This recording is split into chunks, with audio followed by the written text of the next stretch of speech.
Why does it say exploring a reality isn't able to go live together? This is the same thing that happened with, maybe if I do this. There we go. Not much, Oh, man. This is cool. I'm wondering. I'm willing to bet people are going to be excited to see both of us together. yeah. Yeah. So most of my streams, so my first stream that I did, I was just like, this is just QA. I'm not gonna have people come up and argue. Like, we'll do that later. My Yeah. second stream, I was like, I'm fine to have people come up and let's talk. And I had like some atheists and some Muslims in the chat, but nobody came up. So it again just ended up being like theological QA. Yeah. So we'll see what happens today, though. So Yeah. yeah, you got that nice leg workout in. Dude. Oh gosh. So it's still like I don't I was having health issues and stuff like that. So like Mhm. it still like sucks a little bit because of the area that I had the health issues in. Mhm. And so like no matter what workout I'm doing, it like hurts still because bearing down in any way Mhm. sucks. Yeah. Um, Oof. but other than that, yeah, like I mean, I had a good workout. I had a good pump. My legs are like twice the Yeah. size right now that they normally are, so that's cool. Nice. And that's gonna go away in an hour. Yeah, I haven't. My wife and I are traveling at the moment, and yeah, I haven't. My wife and I are traveling at the moment, and so I haven't had like an actual gym workout in like 2 months, and I'm just like super weak. I'm super weak, and Yeah. I'm not getting fat, but I'm getting weak, and so I'm like over here like trying to like stalk my wife and stuff at night just to have something to keep me going. But anyways, yeah, I see people are flowing in. If anybody has questions or stuff they want to talk about, let us know. Um, so you've been thinking about inerrancy, huh, Than? I have been just because. So again, it's inerrancy is a corollary of inspiration, right? Like I don't see how you can Mm-hmm. work out a model of inerrancy without it affecting your doctrine of inspiration or vice versa. And Yeah. so I have a mix of like I'm trying to think of like a name to put to my view. I probably have it in my notes for the systematic theology course I'm teaching. Hold on. Um, Mm-hmm. Give me one sec. Yeah, because like I said, I have like the laziest model of inerrancy or laziest explanation of inerrancy that you'll ever see. I It's mean, not so cashed if out I'm or talking to, anything. yeah, if you're talking to like a layperson, I'm not going to go into the detail that I Mhm. would be going for myself. Really, like my systematic Yeah. theology course I'm teaching is for high schoolers, so I'm not going to Nice. go into that level of detail with the high schoolers. Um, so hold on, I'm gonna try to find my thing here quick. Yeah, no problem. So Rustic213 asked, brother, where do we go when we die? I know it's not heaven nor hell yet. I disagree with that. I mean, I think so. There are different views on that, but I think that the saints do go to heaven when we die. I think we do get to experience communion with God, and I think we're doing things right. I think we have roles to serve in heaven and stuff like that.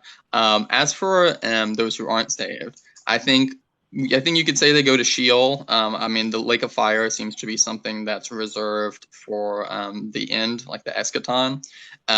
So whether it be Sheol or whether we give this title Hell, something like that, whatever, I do think the saints are in heaven. You look like Sean Cody. I don't know who that is. Yeah, me and Than are here collabing. Than's great. 2 Samuel 12:11 through 14. Is that the section about Saul having Samuel brought up from the dead? Let's see. I'll bring it up real quick. It might be the script. It might be. I think that's the verse that talks about that calls the deceased Samuel an Elohim. Yeah. Maybe is that? So 2 Samuel 12:11 through 14, thus says the Lord, behold, I will raise up evil against you out of your own house. I will take your wives before your eyes and give them to your neighbor, and he shall lie with your wives on the side of the sun. Oh, For you did it secretly. Yeah. so I don't know if you want to hit on it, you can, James. But Yeah, so um, this is should. Oh, go go ahead. ahead. No, please go. So this seems to be the section where it's referring to Nathan is rebuking David for David's actions with Bathsheba, right? So what David essentially does is he sees a beautiful woman. He says, "I want that." He brings her, has relations with her, gets her pregnant, gets scared, sends her husband to the front lines to get killed.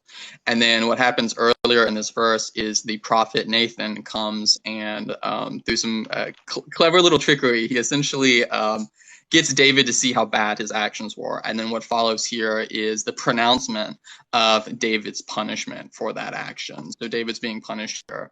Whether or not the questioner had more thoughts on that, the kind of idea here is God is going to kind of take all this stuff away from David for his actions. Do you have any more to add on that, Yeah, Finn? so when you do ancient Near Eastern studies, I think it's really illuminating when you like look at other cultures in the ancient Near East, and you can see some of the rhetoric that the biblical authors are actually borrowing. Mm-hmm. So especially when you're looking through the books of the prophets, um, Mm-hmm. the whenever you see some of like some war rhetoric, like you'll see places where the prophets will write something like the warriors will take up the skirts of your women and stuff like that, right? Mm-hmm. um, that's not like God prescribing a judgment on these people or anything like that. Mm-hmm. That's actually the prophets making allusions to war R word that happened in the ancient Near East, which Mm-hmm. the Israelites actually refused to engage in, right? So this was actually like whenever you see stuff like that, this is actually like ancient Near Eastern war rhetoric that you see and warnings to the Israelites of what will happen if they do X and Y and Z, depending on the context of the actual like book and passage that you're reading. So I think Mm-hmm. that's like really important to see because when you're reading ancient Near Eastern context, you can see like a stark difference between the way the Israelites did things and the way other ancient Near Eastern cultures did things. So like one of my favorite examples to bring up is when it came to, I mean, we're going outside of the context of the question, but this is one of the things I find really cool. And James, you and I talked about this a few nights ago, I think, actually. Um, Mm-hmm. Yeah, I think it was last night was it or last 2 nights night? ago. I Yeah. don't remember.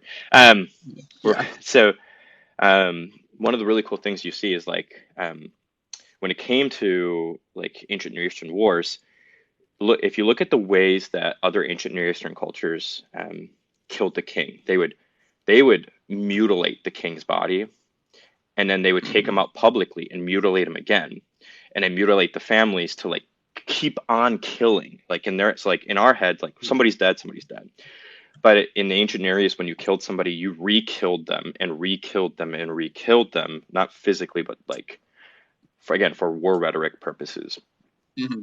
The Israelites had very specific practices. You would run a sword through the king, and then you would put up the king's body as a public display, almost like putting up the white flag for the other nation.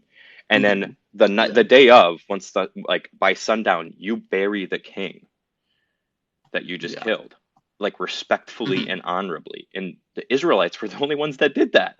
Like, Yeah. I just think there's a stark difference once you study the ancient Near East. That's all. Not to go on a Yeah. huge monologue. Oh yeah. Someone mentioned Ephesians 6:5, and I'm assuming, right? I'm assuming the reason that's brought up is that seems to be it's telling bond servants to obey your master. And I'm curious for the person who brought that up, what's their reasoning for bringing that up before I go into a diatribe about that. Somebody mentioned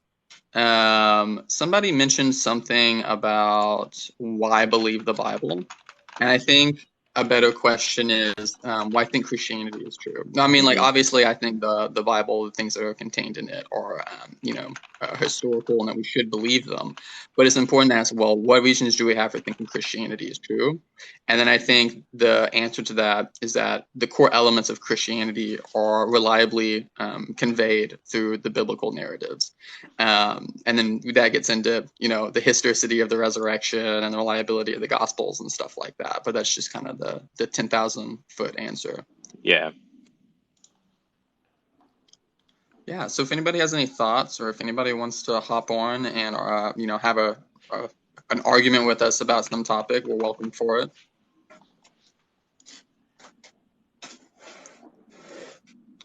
Here, okay. So, I found the view of inspiration that oh, go ahead. okay, cool. I Oh was no, just you're gonna good. Go say ahead. I mix. It's pretty much a mix of the accommodation view in the supervision view that I have. Okay. If you know of anything about that, we can talk I about that don't. later. We should Yeah, talk about it. We should talk about it in our server one time, like with our group of people. for sure. Yeah, someone says the Gospels are anonymous and contradictory.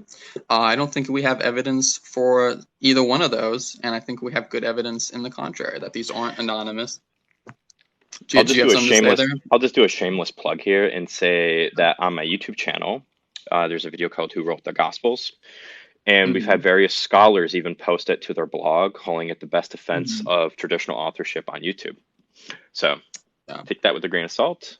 If you want to, but no, I think it's great. Yeah, the stuff that you've done and the stuff that Eric Manning on Testify Apologetics has done on traditional authorship is super great.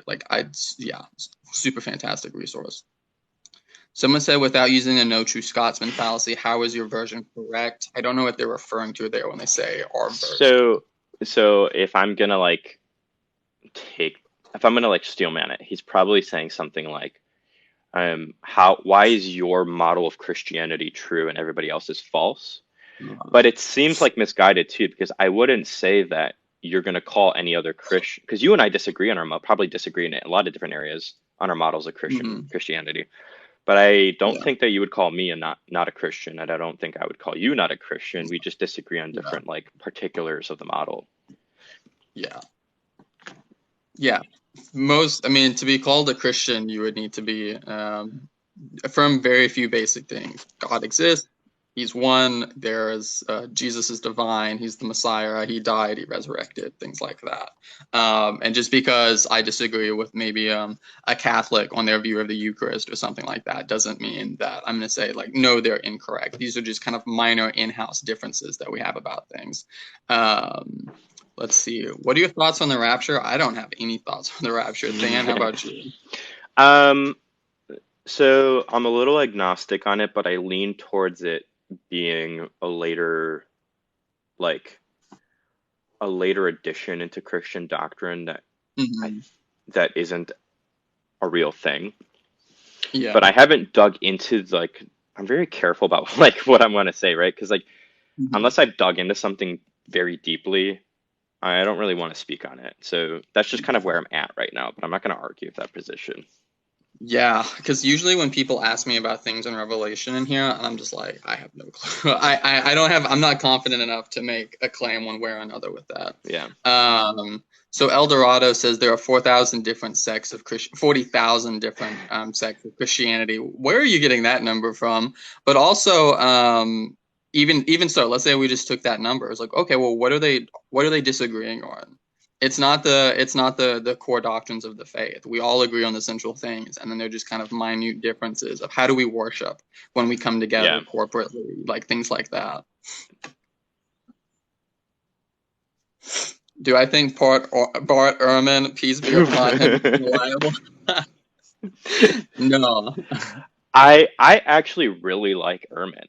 Really? I don't like his scholarship. I think he makes tons of mistakes, right? And I think I think he does what Craig does with it, with Craig's pop level articulation of the Kalam.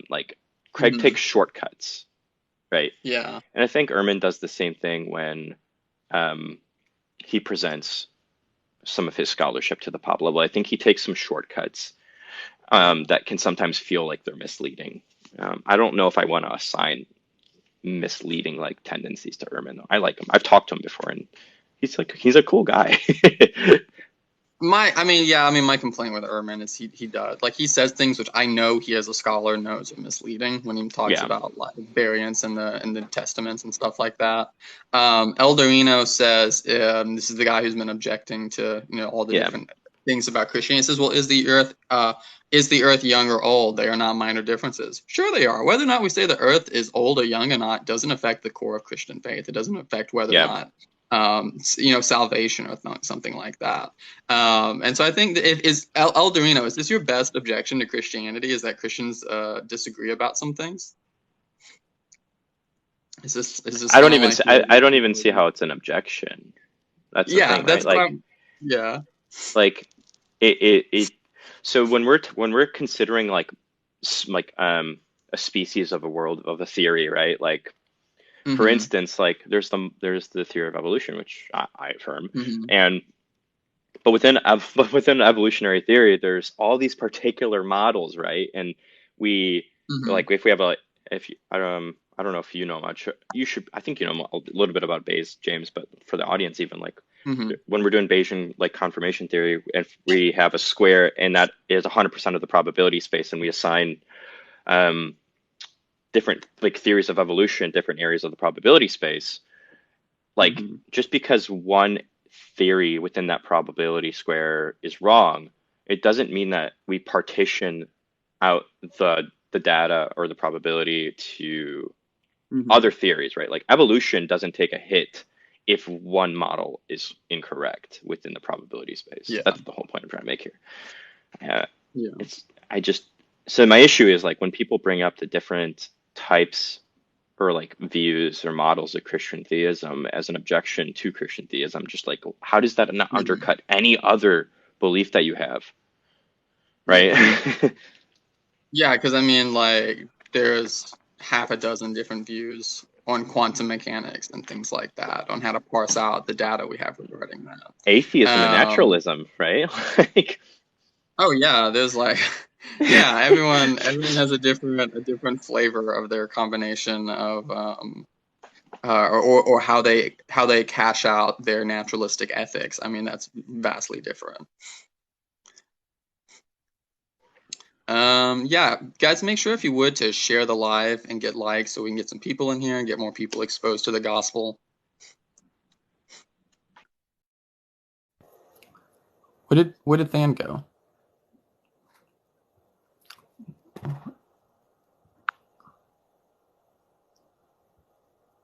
Uh, let's get him back in here.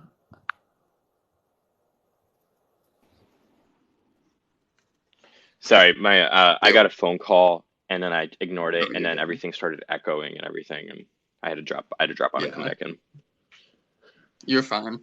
So, Eldorino, what do you think is the big case against Christianity then? Since you don't think this is the main issue, what do you think is the main issue here? What's up, Jason? Yeah, I understand. I Yep. would invite you to come up here, but I don't think you're able to join as a guest. But I get it. Yeah.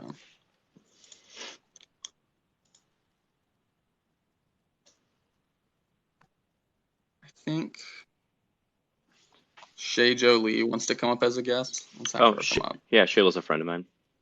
Hey guys, Okay, how are cool. you? Hey, what's up, Shayla? Hey, what's up? Hey, I just wanted to come on just to do like a short encouragement of please continue to do these live streams because this app is just riddled with Christians who are uneducated trying to do Q&A live streams, and I'm probably one of them. I do Q&A live streams, but when I don't know a certain topic, just like Thane, I'm like, oh, I'm not sure on that one. But I just keep seeing so many Christian live streams where these people don't know how to refute some of the arguments, and then they just make everyone look dumb. Hmm.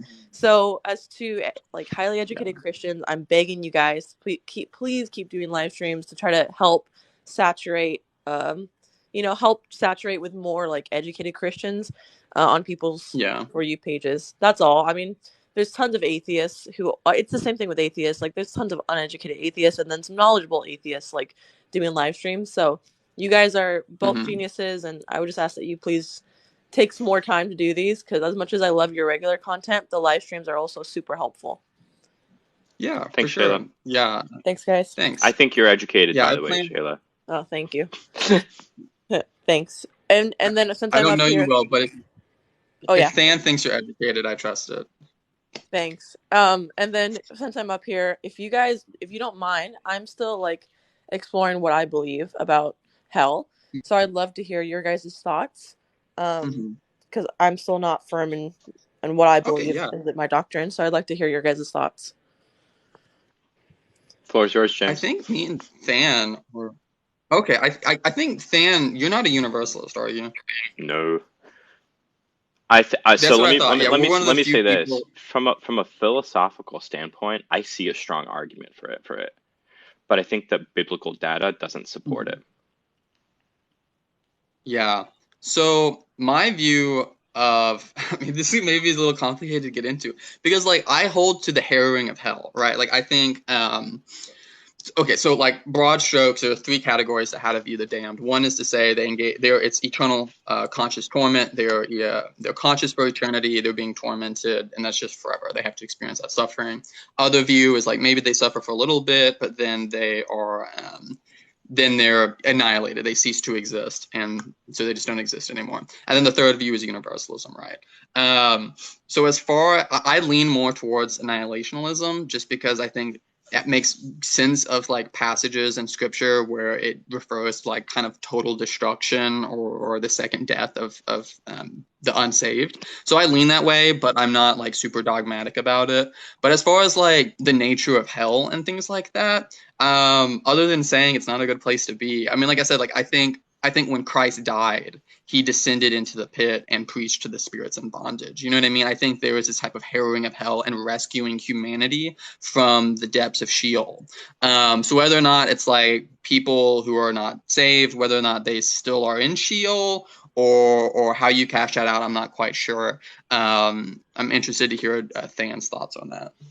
Yeah. So I'm an annihilationist, um, and so what I'm trying to figure out is the particulars of that, right? Mm-hmm.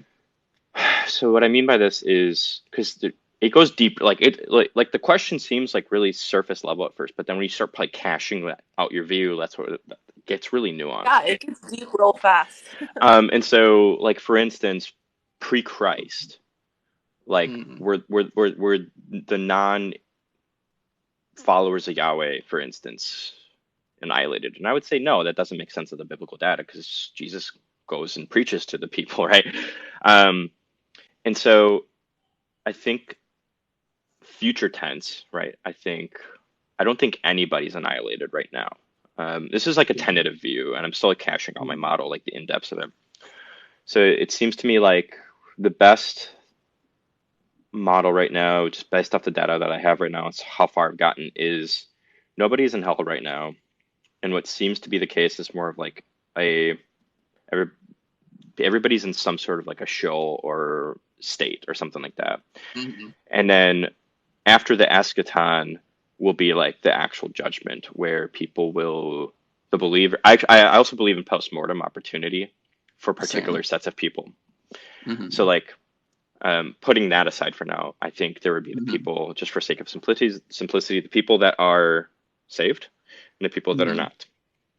The people that are saved get the resurrected bodies, new heaven, new earth, all that jazz. When it Mm-hmm. comes to the not unsaved, I'm still trying to figure out if there will be some sort of punishment aside from annihilation, Mm-hmm. if that makes sense. Yeah.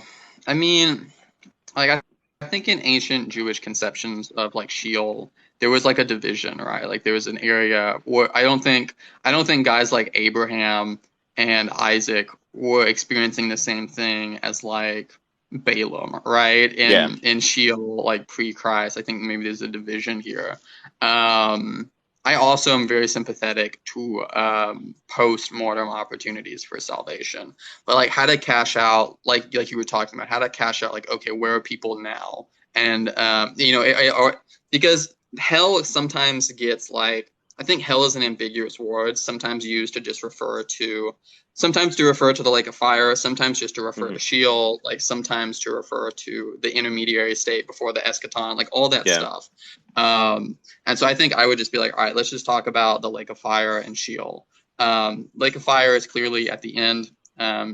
Sheol, I think, is probably more now, things like that. Yeah. Um, yeah. So I'm still kind of cashing that out. But I'm an annihilationist. Like that's the short answer.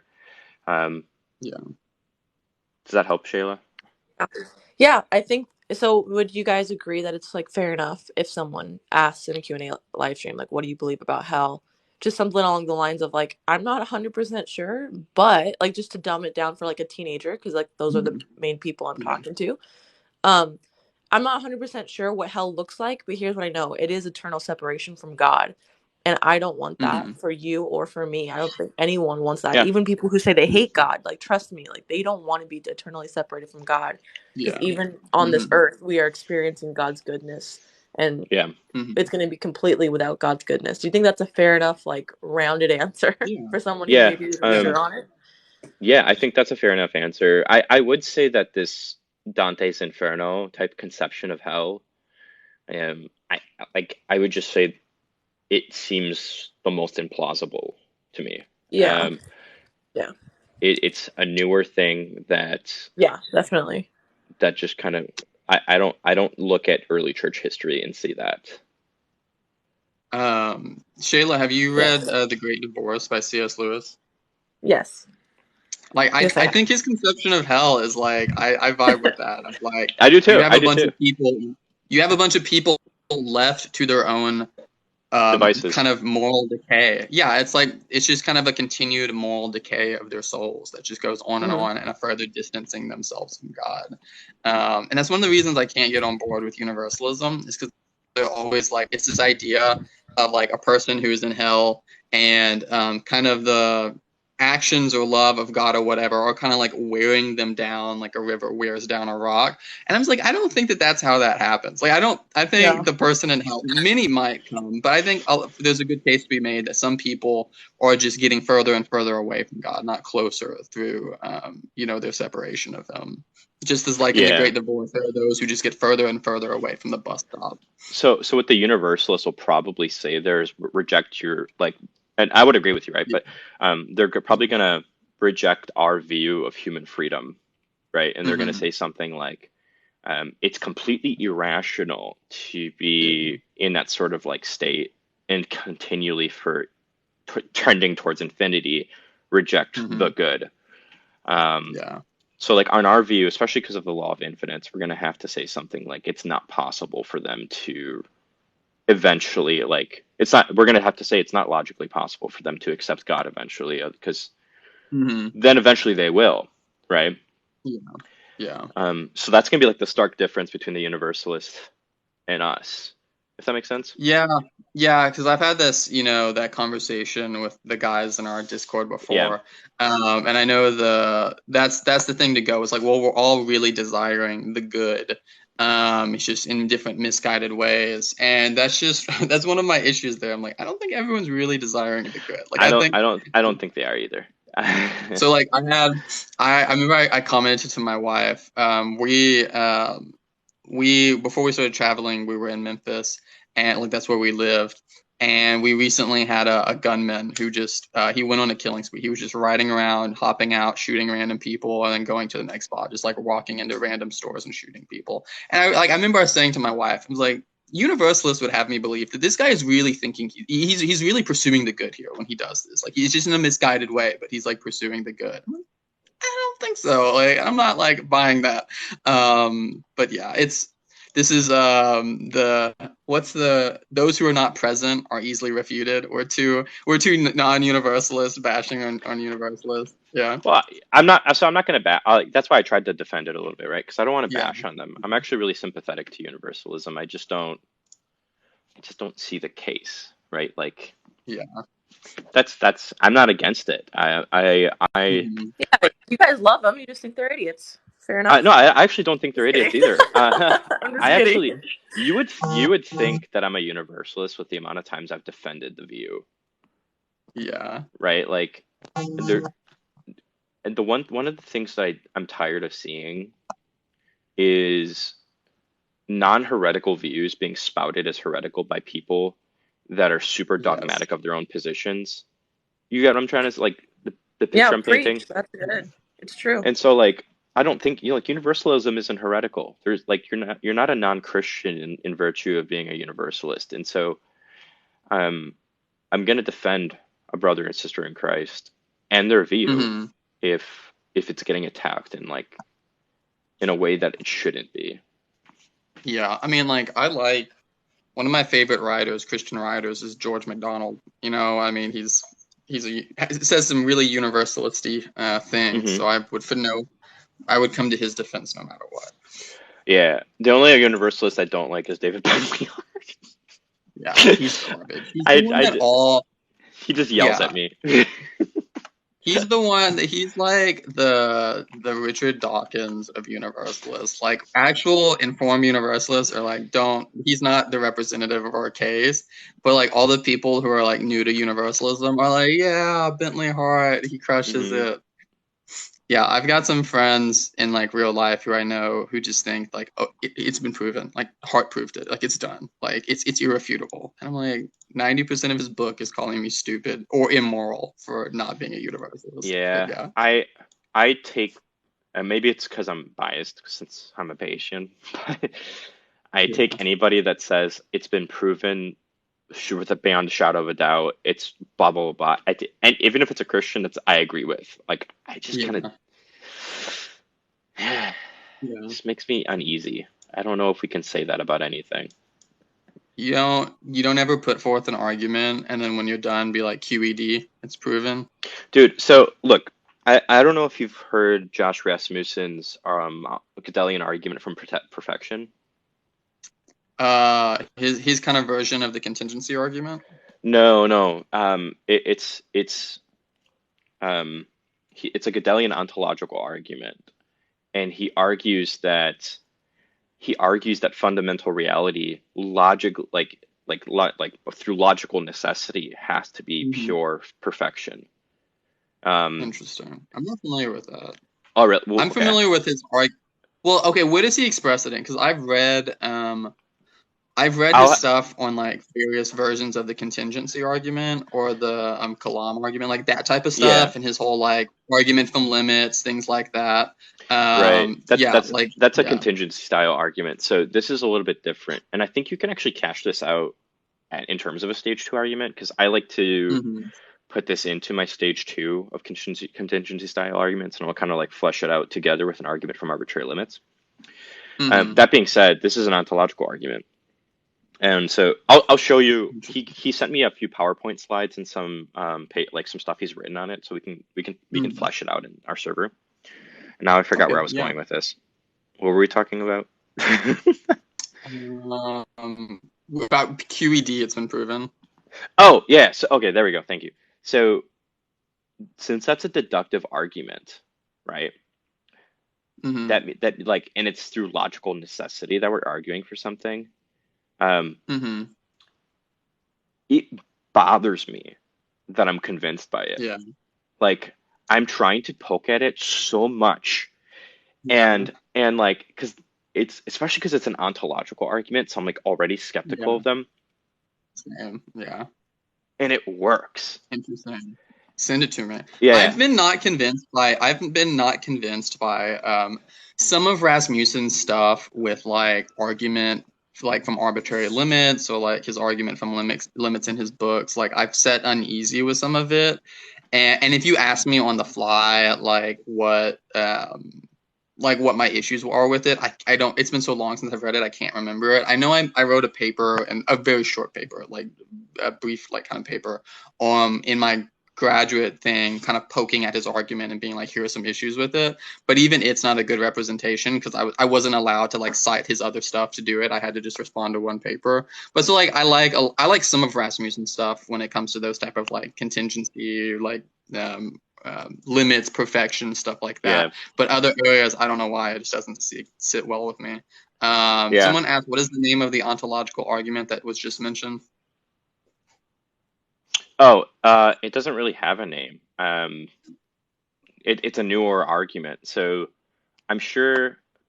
I think Capturing Christianity posted a lecture that or Mm-hmm. a presentation Josh Rasmussen gave. So I'm sure if you just like Mm-hmm. go on his channel and look up like Josh Rasmussen, a new ontological argument, Mm-hmm. you might find it.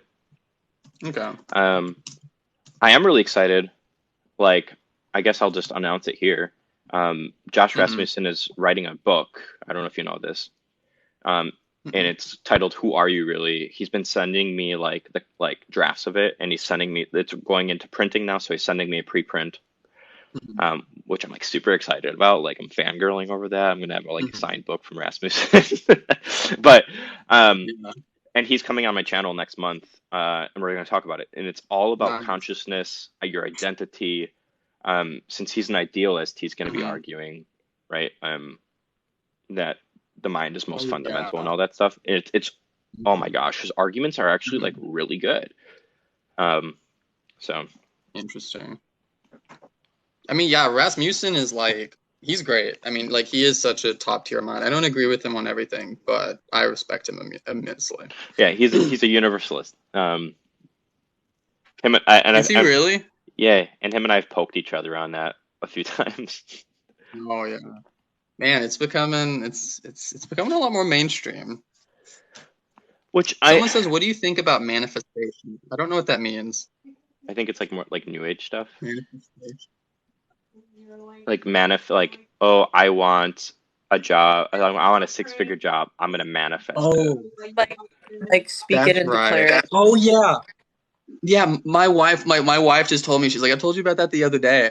And I remember my wife telling me about this, where it's like you think about what you want and you kind of like put that into the universe of like this is what I want, and then like you know with the expectation of doing that will like help you get it. I remember my wife told me about that. I was like, this just sounds like praying but with extra steps. Like this feels like atheist prayer or something like that. Like I feel like that's fundamentally what that is. It's like, no, I'm not gonna ask God for something, but I'll just kind of like put it It's into the I think universe. it's the it's idea that rooted. everyone is spiritual to some degree. Like even the most Yeah, staunch atheist has like some degree of spirituality to them, I think. Yeah, And I yeah, think that's what you're seeing is people who don't want to take on Christianity because they've maybe like a lot of deconstructioners. Like I don't believe in Christianity, but I'm spiritual. And then they're like, and yeah. then they do essentially the same thing that they were taught to do in church. Like, it's like, yeah. but just without the title of Jesus on it. Um, Yes, it's it's all rooted. the It's rooted all in the like a thrills lot of of religion with none of the cost. yeah. It's rooted in a lot of like Eastern religion philosophy. Hmm. So like a lot of the people, a lot of the people will probably like not even know this about themselves, or like Hmm. because you know how you can have like a worldview, but if you're not trained in like philosophy or like learned in philosophy or whatever, like Hmm. you might not know what the entailments of your Yeah. views are. Yeah. Yeah, Most of the time, the way people talk about reality that are talking about manifestation are going to be some sort of like non-dualistic pantheist. yeah. Um, it Mm, seems like that at least. yeah. Yeah. So on a slightly unrelated note, Dan, I think when it comes to the Kalam, I think I just want to stick to the like whatever begins to exist has a Really? cause. The universe began to exist. Yeah, So people bash it. Okay, I'll begin by saying, in my defense, Erasmus sticks to that, pretty close to that formulation, in his book that we were looking at the other day. So I feel somewhat vindicated. And like everyone likes to bash that, but I don't. I mean, like it has its issues of like there's a little bit of like maybe like vagueness when it's referring to the universe and then switching to using like these causal infinity arguments, and I get yeah. that, but I feel like that's just I don't know, I vibe with it. I feel like it's So the best. so let's put it this way. I I'm really sympathetic to Oppie's views of arguments. Hmm. I Hmm. don't take it to the extent that he does, but at the end of the day, like the whole entire point of an argument is to convince somebody, right? Hmm. And so, and I would agree with that, right? Um, and so I will use Craig's Kalam Hmm. when I'm talking to somebody that's not going to understand my Bayesian case, right? Yeah. Like, so I think we should gauge arguments based on their utility too. And so I would agree with you, Yeah. right? Like when I'm talking to my high schoolers, like I'm gonna use Craig's Kalam, Yeah. right? Instead of Yeah. going the probability of B given A, like blah blah blah. It's not gonna Yeah. make sense to them. Yeah. The other side of it too, though, like um, if you flesh out things and you're like Hmm. diligent with how you flesh them out, I like Craig's Kalam. Yeah.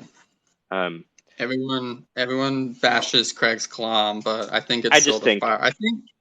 I think bashing Go ahead. Craig is just like the cool thing to do, That's what I was about to say, and like right? especially on Discord, everyone's like, "Oh, I had my Craig phase." Like, whatever. Like, name me a modern apologist who has had more of a positive effect than Craig. Right. You know what I I mean? I will Like, say I had my Craig phase, and I think it was really cringe, right? oh yeah, Like I don't agree. Like I have my moral argument series on my YouTube channel, and it's literally just yeah, rehashed Craig, and I don't agree with it yeah. anymore.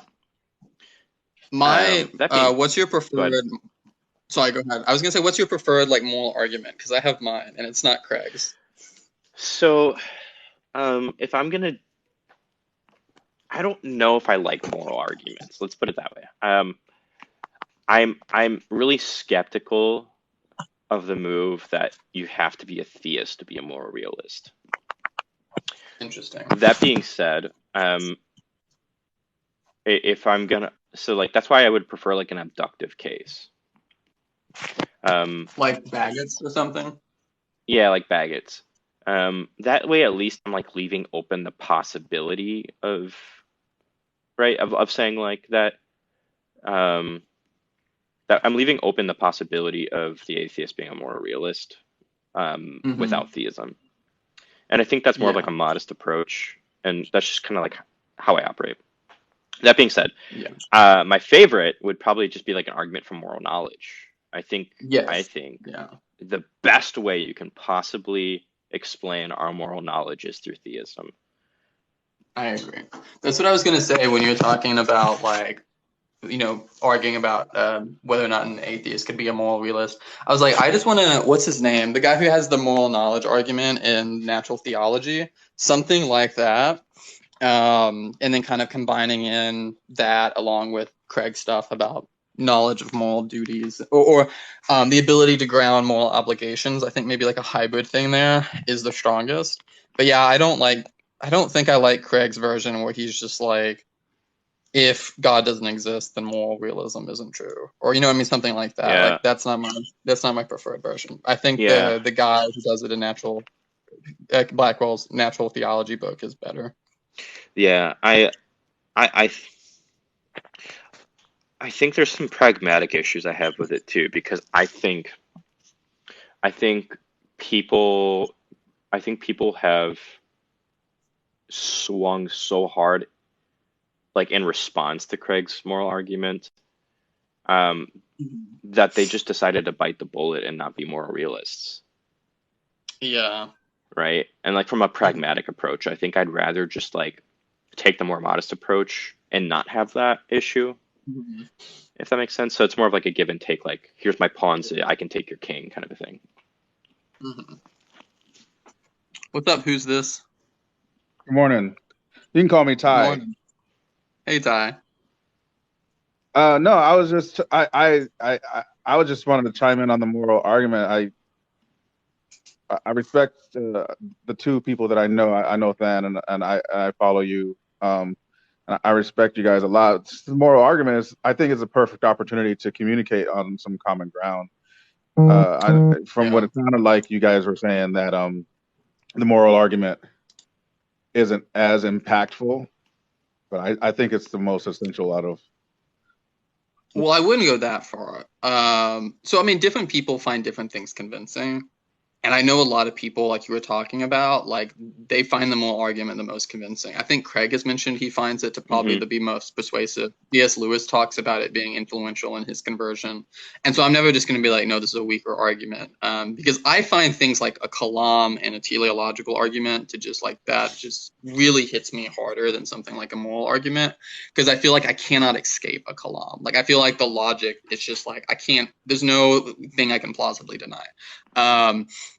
With the moral argument, I do agree that I think especially a lot of like younger people who they're in college and they're engage with issues of like social justice and equality and things like that, like they have these strong moral convictions of no, like it's wrong to discriminate against, you know, the LGBTQ community, or it's wrong to not want to you know, elevate everyone to you know, equal playing field, like these type of things. Like they have these strong moral convictions, and so I think the using that as kind of like you said common ground, like, I think it's incredibly strong. Yeah, so I'm not at all putting down the moral argument. Yeah, and what I think, and you know, what I think is strong about Craig's outline of it is that Mm-hmm. the wording of it, how he says, if objective morality is true, Mm-hmm. then God exists, right? So I think that's almost as strong for me. It's almost as strong as the Kalam's, because if it kind of puts it like objective morality is this kind of like the law of logic, and the law, just like Mm-hmm. it's part of the laws of nature, like the things that we constantly have to admit that are true. Does that make sense? Where Yeah. it's like, So here's some pushback though, right? So Craig's first premise is something like, if God does not exist, then objective moral values and duties don't exist. So it's kind of he's giving us a counterfactual situation. He says, so imagine a world in which God doesn't exist. In that mhm. world, that would be one in which objective values and duties don't exist. So one might be asked, like, okay, why? What's the support for this claim about this counterfactual? Well, one may just be skeptical that we could, you know, say that with confidence. But we could ask, okay, what's the evidence for that? When Craig starts justifying that claim, I think the arguments he gives in justification for it lend themselves better to a moral knowledge argument. Because the type of argument he then goes into is stuff like, okay, well, you know, if God doesn't exist, our moral beliefs and intuitions or socio-biological adaptations, there's no reason to think that they are true or preferable to, you know, something else. But like when he gives that there, that's not an argument for why objective moral values and duties have to be grounded in God. It's an argument against why we should trust our moral intuitions if we came about through a naturalistic process. And it's a subtle difference, but I think if someone was really paying attention, and I mean, most atheists are not going to catch this guy's subtle distinction here, but his justification, I don't think, really strongly supports his premise. I think it would strongly support his premise if he instead argued something like, if God does not exist, we can't have moral knowledge or obligations or something like that. Like, we can't be confident in our claims to moral knowledge. And I think that's why we were saying that we think a moral knowledge argument is stronger. Does that make sense? I mean, the subtleties. I think I'm still missing the subtlety between the two. So Okay. like if you reverse engineer it, if objective morality is true, therefore God exists, and what is that? What is he trying to say? It sounds like he's saying, if I'm right, and I've only read it. I've only read a couple papers on it. Like I haven't read any books on it, and I've only watched a few videos of how Mm-hmm. how Craig presents it. So Mm-hmm. all the criticism about how Craig presents this, I wouldn't know how to combat. I'm honestly just for the conversation. But what it sounds Mm-hmm. like what he's trying to say is, if there is an objective morality, meaning it's wrong whether the whole world says it's wrong or not. Yeah, but so I mean, I think he articulated, and Dan can correct me here since he had his Craig stage with his argument. So I think though Craig says that it's not if God exists, objective moral values exist. It's the inverse of that. It's if God does not exist, then moral values and duties don't exist, right? So he's making a Yeah. yeah. The claim Craig is making is, like, if I'm gonna like break it really down here, he's saying necessarily if objective moral facts exist, God exists, right? So if we break that down in sentential logic, what he's also affirming necessarily is that if God does not exist, necessarily moral facts do not exist. In other words, it's logically impossible, right? Or at least metaphysically impossible. There's a distinction between the two. That moral facts can exist if God does not exist. And so the burden of proof that Craig has for that is going to be is he has to show that there is some sort of logical or metaphysical contradiction in two propositions. Moral facts exist and God does not exist. And I don't think Craig meets that burden. If I'm just being honest, right? Like, because you're gonna have to show that it's impossible. So you're not saying that the problem with the premise isn't necessarily that objective morality exists. It's the problem with the premise is connecting God to that objective morality. I don't even think that's the issue. Because I think we can easily go from theism to moral realism, right? I think the issue is showing the logical contradiction between God does not exist and moral facts exist, right? Because what Craig is trying to say is that the only way you can have moral facts is if God exists, right? Right. And I'm going to say, in order to say that, you have to show that there's a logical contradiction in saying God does not exist and moral facts exist. You don't think you don't think that's there?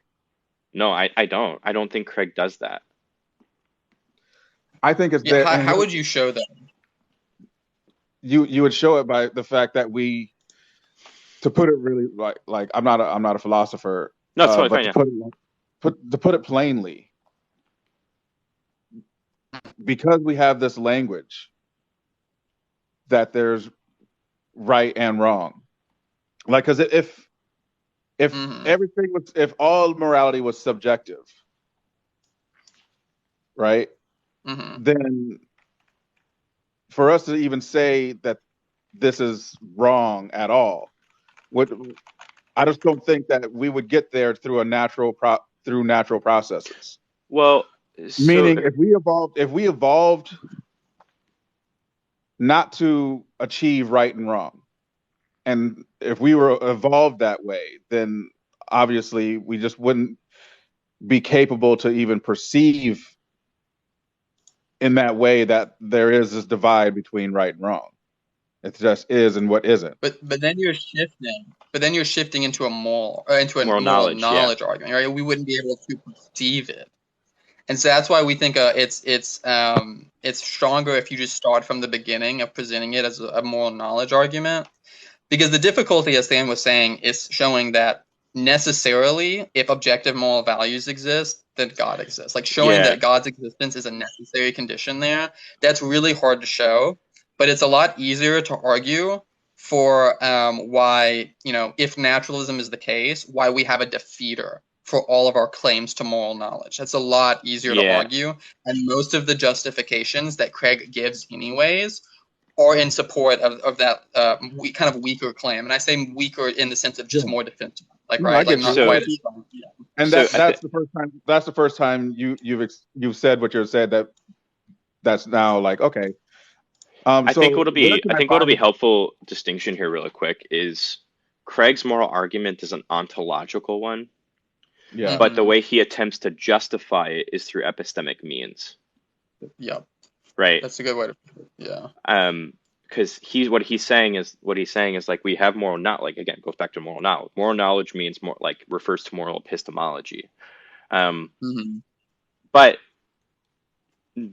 moral epistemology, I would say that's, for instance, I don't think that moral knowledge is highly predicted on a naturalist account of, I should actually say an atheistic account of the moral facts existing, because you could be an atheist and believe that moral facts exist, but these facts are grounded in some sort of Platonic objects, right? Like you could be if you know, who's this? Do you know what Platonic objects are? Sorry.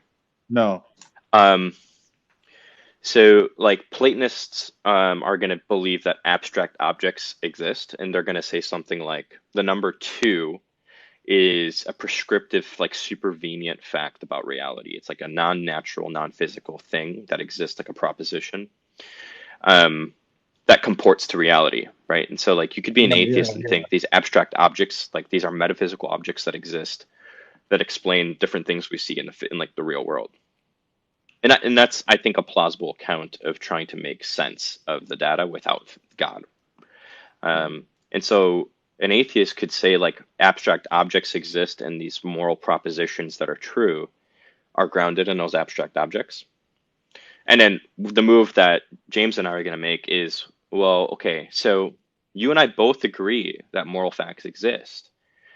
But on your account, here's a few different things, and this is kind of like the bird's eye view of the argument that him and I would want to affirm. So now let's compare the two hypotheses and see which one has better explanatory power and simplicity. On the Platonist account, it seems like we're going to run into a few different issues. Because while my water bottle here, right, isn't an object, I'm going to ask a few questions of the object. One being, can this object exemplify nobility or honesty? The answer is going to be no, right?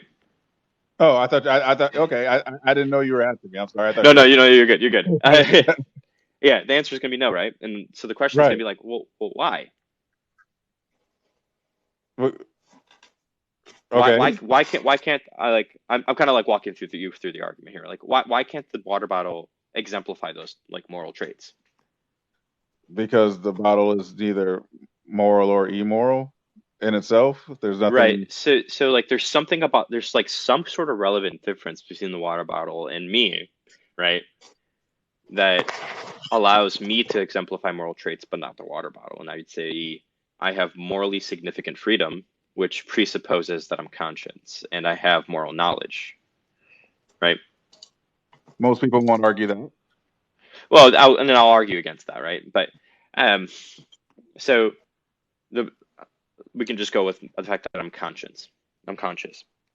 So that's one thing. It seems weird to say, right? It seems like it just like irks our intuition to say that an object, because it can ground some sort of moral property, because it's not, objects are not conscious. The other move that we'll probably make is something like Platonic objects are abstract. That means they're immaterial. Abstract objects don't have causal power. That's pretty accepted within metaphysics. Yeah. And so there's nothing that would suggest that abstract objects are going to give us moral knowledge, because we can't access them. Okay. So there's no predictive power. It seems like there's very little predictive power in this hypothesis that would explain our moral knowledge. And then the last thing I'm going to say is like that all these you're going to have to count up a bunch of abstract objects, right? And this is where like Occam's razor comes in. You want your theory to have the least amount of entities in it, right? Like the prior probability of a hypothesis is going to be higher if it only counts one versus near infinite many propositions, right? Okay. And so the atheist is going to be committed to like counting up however many more propositions you want to affirm are true. You're going to have to count up that many abstract objects in your fundamental theory. Whereas for us, we're just going to be like, well, they're grounded in God's existence. And so we're only counting one object, right? Or an entity. And so it's a simpler theory. And on theism, you would actually expect that God would create people with moral knowledge, so that way they can actually exemplify moral traits, because that's valuable, right? And that's kind of like the bird's eye view. I don't know if you have anything to add in, James, but go ahead, James. I was gonna bring up like, who's this? Like, if you wanted to take Craig's moral argument, but you shift it to a moral knowledge argument, which is what we're thinking about, it would go something like this. Premise 1: if evolution and naturalism are true, then human morality is a byproduct of natural selection. Premise 2: if human morality is a byproduct of natural selection, then there is no moral knowledge. Premise 3: there is moral knowledge. 3 or 4, therefore evolution and naturalism are not true. Like something like that, right? If you wanted to, and you could phrase these premises a bit different. This is just my summary of Linville's argument and Blackwell Companion to Natural Theology. And then you could come about like Fan was talking about and being like, okay, so if moral knowledge is not compatible with evolution and naturalism, well, then what do we do? And then we say, well, hey, theism has really great, explanatory power, or moral knowledge is highly probable under theism, and we can show that theism does not have these explanatory defects or have this issue that arises under evolution and naturalism. And that argument that I just put forth is expounded upon a lot by Mark Linville in his paper in the Blackwell's Companion to Natural Theology, if that's something you're interested in, which I think it's a really strong argument. I was going to ask what papers I can go and investigate. But no, that's what you just said describes perfectly a conversation I was having with. Well, I wasn't having a conversation; it was kind of like responding to. We've all heard that the atheist might say, because of suffering and evil that is in the world, either God is not all powerful or God is evil, right? And I'm like, well, okay. Or they say they're obvious, then obviously God doesn't exist. And I'm like, well, okay, well, if the constant is that there's evil, if we can both agree that there is evil and suffering, then whatever the cause is, if you're going to bypass, if God exists, then God is evil. And if you're going to replace God with natural processes and evolution and natural selection, then wouldn't it stand the reason that you would have to call those things evil, right? So like if right, then you would have to say that nature is evil, but nobody would say that. It's important to know that in the problem of evil, when evil is brought up in problem of evil literature, it's not necessarily referring to moral evil. Evil is kind of a broad term that refers to suffering and things like that. Right, but there's for the common conversation, it's always gelled together. I've never been in a conversation where morality and evil and suffering wasn't kind of gelled together. But I was just explaining, that's how the conversation and how you just broke down. To me, that's what it sounds like, that they don't take that extra step forward, saying, well, if God exists, then God is evil. Well, I'm like, okay, well then plug in whatever you want where God is, and you would have to call whatever you plug in there evil. So like if we were here by alien deposits, right? Well, I think that they would respond by saying, well, these other I think they would respond by saying something like, well, God is supposedly a being who could prevent these things and supposedly would prevent these things, whereas that doesn't apply to something. So like you wouldn't call me evil because you wouldn't say, there's suffering in the world and James hasn't stopped it, therefore James is evil. Right? You wouldn't say that because plausibly, and actually, I'm not the type of being that can prevent such evil. So I think in your example of it, the atheist is going to be like, no, like natural selection or something like that isn't evil or bad because it's not a being who has the ability to kind of eradicate these things. There's another step. So if you say that because whatever you plug in there isn't sentient, and then we still get evil, then then you still are faced with calling it evil, right? Like then why would you even call it that? If the things that caused everything, if you're saying that if you're replacing God with whatever it is that you're replacing it with isn't sentient, then why would we even describe it as good or bad? Yeah, so typically when somebody, and this is assuming the person that you're talking to that's bringing up this like formulation of the problem of evil like knows what they're actually trying to do and say, what they're trying to do is bring out an internal contradiction in our worldview, right? So they're doing what's called like an internal critique. They're borrowing some of the assumptions of our theory in order to show that there is a contradiction within our theory.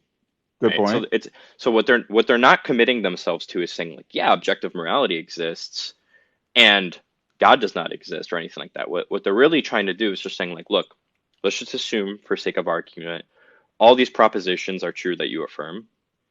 I'm going to show that these propositions that you affirm, lines 1 through 3, 4, whatever, at the end of the day, there's a contradiction or there's some sort of a tension in between all these these contradictions that you're affirming, and you have to get rid of one of them. Otherwise, your theory is false, right? Like that sound like like the typical Epicurean problem of evil that people bring up. That's what it is. Does that make sense what I'm saying so far?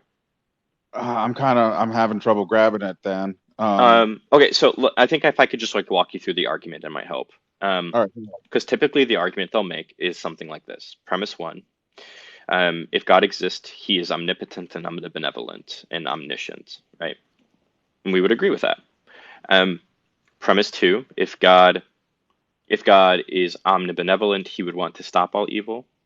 Premise three, if God is omnipotent, he would be able to stop all evil. And premise four would be something like, if God is omniscient, he would know about all the evil that would come. And it follows from there that then they would probably say something like, evil exists, therefore God does not exist, right? Mm-hmm. Yeah.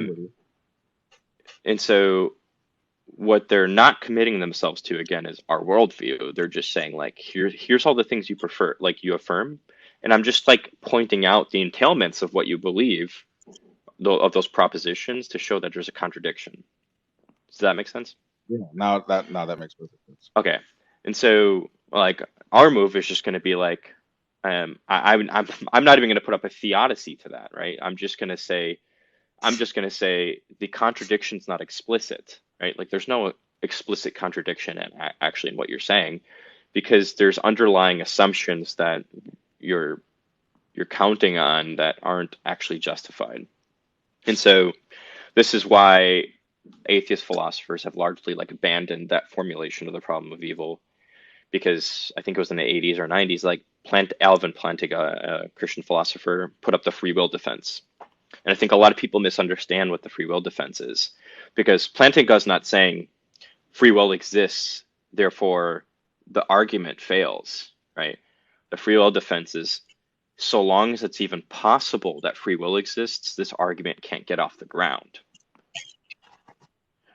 That's and so, okay. And so there's a philosopher named J.L. Mackie who, in his book, The Miracle of Theism, like pretty much concedes to this and says, like, yeah, this, so long as this is possible, this argument doesn't work.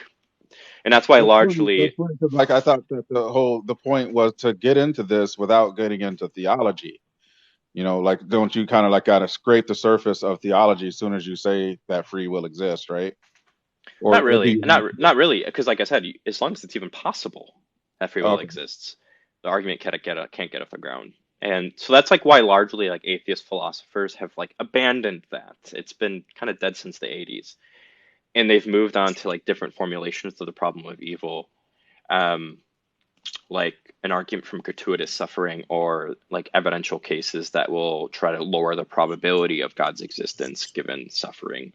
I don't know if you have anything to add, James.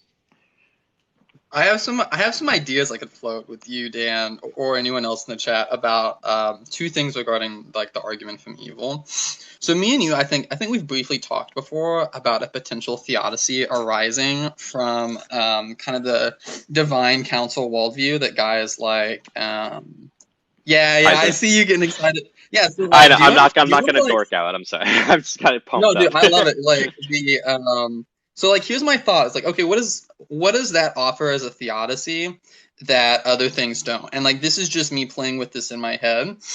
Do you think that could potentially be an explanation for non-moral evils that aren't explained by other like let's say we have something like the free will defense, or like we have something like the free will defense, or what I would call like the significant responsibility defense, or something like that. With like, okay, it's that same idea for humans, but for also these kind of like Elohim that are, you know, God's agents in the world. Like he wants them to have like responsibilities and things like that. And part of them having responsibilities and kind of their governing of the world is that they can mess up and can through that bring about suffering for us. Yep. So I guess maybe do you want to just play around with this idea for a little bit? Yeah. Because it's something I've wanted to talk with you about anyway. Yeah. So here's the thing. Until atheist philosophers take the I don't know if you agree with this axiological system or not, but like until the atheist philosophers take the defeat condition head on, I I'm just kind of like unbothered by the problem of evil, right? Um, I'm really unbothered by it. Yeah. right. So for anybody that doesn't know what the defeat condition is, um, one, I think this is more intuitive than the necessity condition, and then two, I think this is how humans operates already. And three, I think like biblically speaking, the defeat condition is like best explained is like the best theory under the Christian worldview. So here's what it is. So typically, when we're thinking about the problem of evil, an atheist will put up something like an argument, and they'll presuppose something called the necessity condition, which is, James, will get into the divine counsel worldview stuff in a second, but I think this is an important background. Yeah. Um, so the necessity condition is this idea that God is morally justified in allowing any evil and suffering that is necessary for some greater good, right? Greater good is a very Put that up? say what? Did you say atheists will suggest Yeah, that? atheists presuppose that kind of a theory, right? So like again, they don't believe in that theory. They're just saying like, given this theory of theism, like this is what you would expect, which is a necessity condition. Okay. And so like that's typically the presupposed view when they're giving an argument from evil. They're going to say God is morally justified if and only if an evil action is necessary for some greater good. And the word greater good is like a blanket statement for like, greater, like higher order virtues like forgiveness and mercy and stuff like that, or you get the point. And I'm going to actually reject that thesis, right? I'm going to say God is only justified in allowing evils that are defeasible. And so what that means in a nutshell is something like this. Like God is justified in allowing me to incur suffering that he knows can possibly be defeated. In other words, I will look back on that suffering and say something along the lines of like, I wouldn't want to go through that again, but it's become part of who I am. It's been integrated into my like my essence. And I'm glad in some way that I've gone through it because it's built me to be who I am. And I'm like, there's like this, and I'm like, I'm okay with it, right? And it sounds almost like counterintuitive to like at face value, but I think this is like actually how we do things, right? So God is omnipotent, omnibenevolent, and omniscient. So there's some differences between how humans do this and how God might do this, right? But as a parent, I don't know if anybody here is a parent, but as a parent, at least for me, I take calculated risks, and I think I'm justified in how I do that with my children. So, for instance, like if I see my kid standing by the couch who's like just learning how to walk, and I know there's like a risk that he can fall, right? But I'm gonna take that risk and say like, okay, if he falls, like it's not necessary that he falls, right, to learn how to walk. I could, in theory, like stop every action of falling, and he could eventually learn how to walk. And that would be like an example of the necessity condition, right? But given the defeat condition, I'm just thinking like, my son can fall. He'll feel pain, but he'll learn how to be okay with it. It'll be defeated in the sense that it's not going to like destroy him. It's not going to mentally make him like not okay with it for the rest of life. He's just going to forget about it and move on. Then that's an example of the defeat condition, right? So we do that every day in our lives, and we're justified in doing that, and we feel justified in doing it. Like it's intuitive. Now, God, on the other hand, doesn't take that risk with us, right? Like he knows that it's plausible that he knows every single evil and suffering that we incur can and will be defeated. And so I would just argue that there's no evidence that there's indefeasible evils experienced by humanity, because I would argue that the defeat of evil extends to the afterlife. Does that make sense? Like the bird's eye view? It makes sense. I think I just underestimated a lot of how these arguments go, because I didn't think they would ever get into these details of theology. Oh yeah. Like, you know what I mean? Like with afterlife, like with, the free will and things of that nature. I didn't even think their purpose was to get into this stuff. theology. Yeah, So they get pretty deep. I'll say this is this. Your village atheist won't, right? Yeah. Like your everyday village atheist on TikTok, they're not gonna get into this stuff. But if you're like if you're engaging with people who are more kind of academically informed, like of how these conversations go on like a scholarly level, these are the type of things that are going to come up, and these are kind of the ideas that's kind of the playing field, so to speak. Uh, Yeah. and though I think will agree with me that we should kind of in preparation for discussions with our non-believing friends and comrades, we should always prepare to as if we were going to be talking on that scholarly level, right? Like we should always aim for that's the level we're going to be talking on, and know when preparing for that level that almost everything we prepare to say and like all the things we're going to prepare to address as objections are almost never going to come up. Yeah. Okay. So like yeah, the level of depth we're going to here, this is like I'm tackling what some of the best atheist philosophers in the world have to offer. Um, and I think that's the better move to make, because if you can take on what the top dogs can offer, the village atheist is just like, oh, like yeah, we can talk about that. You know what I'm saying? It's like, Yeah. I am a person that has kids, but my kids I'm almost an empty nester. oh, So but then you can probably relate to what I was saying though, right? Like, no, 100%. I can relate to what you're saying, but to like answer the call of the village atheist, so to say, not your phrase, not mine. To answer that call, I feel like what I'm looking to do, because most of my children are young Christians. I feel like I have to prepare them for the village atheist, like because the amount of times they're going to interact with the scholarly level is going to be way fewer than they would interact. And let's mhm. face it, the thing that threatens the faith of a lot of people is the lower level, right? Yep. Yeah. This is Yeah. what it No, seems I so. completely agree. So that's the reason why, at least at my church, like my church has brought me on and integrated me into their system, because they recognize that, right? Like, I think you have to learn how to walk before you crawl. So I would Hmm. agree that you have to be able to take on the village atheist stuff. But then you also have to like equip your kids, I think, to have like with the tools to take on the scholarly stuff, because kids will go to college. They will learn. Um, they will, sorry, my wife just texted me. I got distracted. Um, they will go to college and they will like.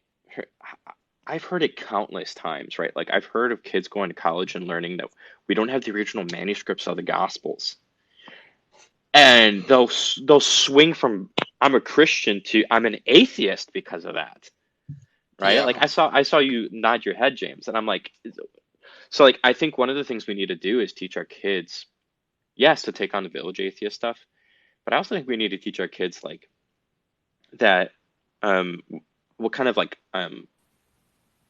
what kind of mindsets we should be adopting when it comes to how we Mhm. assess our faith and how we think about our faith.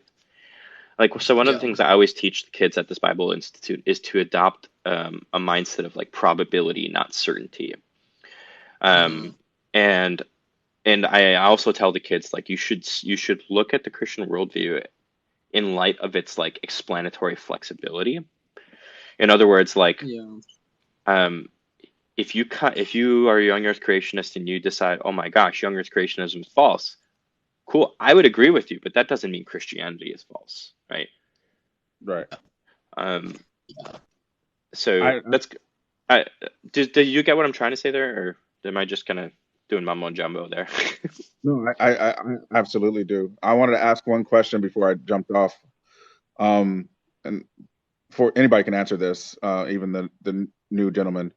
Um, do you think I don't know how astute you guys are in theology, biblical studies, but do you think there are details and nuances in the Bible that correlate or correspond with the scholarly, philosophical, and logical? Do they kind of like go? Do they kind of go hand in hand? Do you think, and does it strengthen you because of that? Because what I find is that when applying the logic that I get from the wisdom and the logic that I get from biblical studies and seeing if it matches with the current philosophical and logical arguments for theism in itself, they really go Mhm. hand in hand really strongly. And I was wondering if you guys find that to be true as well.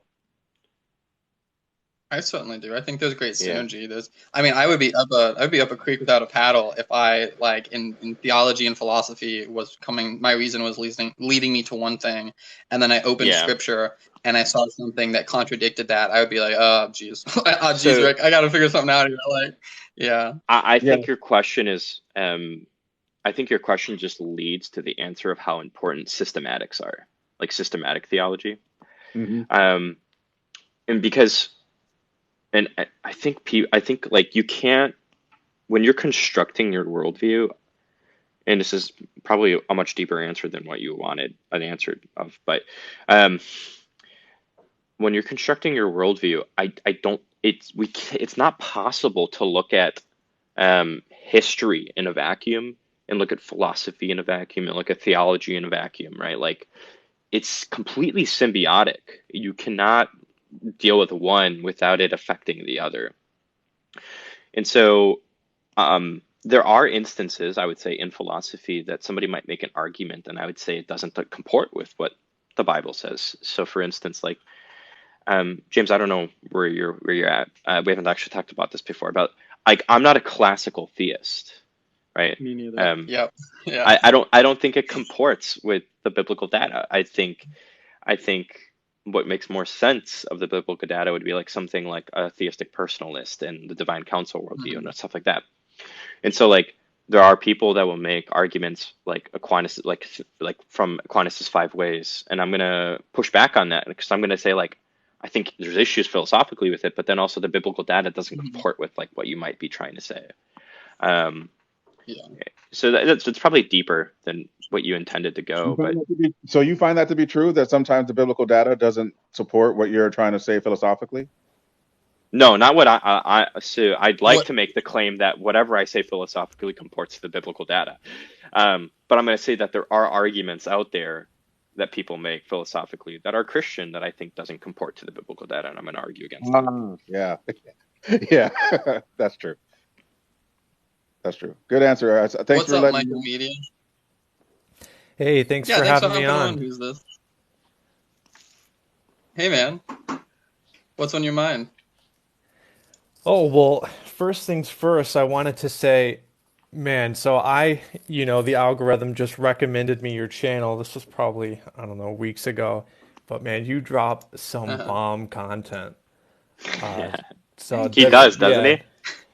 you definitely do, and you just unload so many facts so quickly. I just think people don't know what to do. But yeah, so just wanted to send a shout out. Love your content. I wish I could Thank you. talk as fast as you do, James.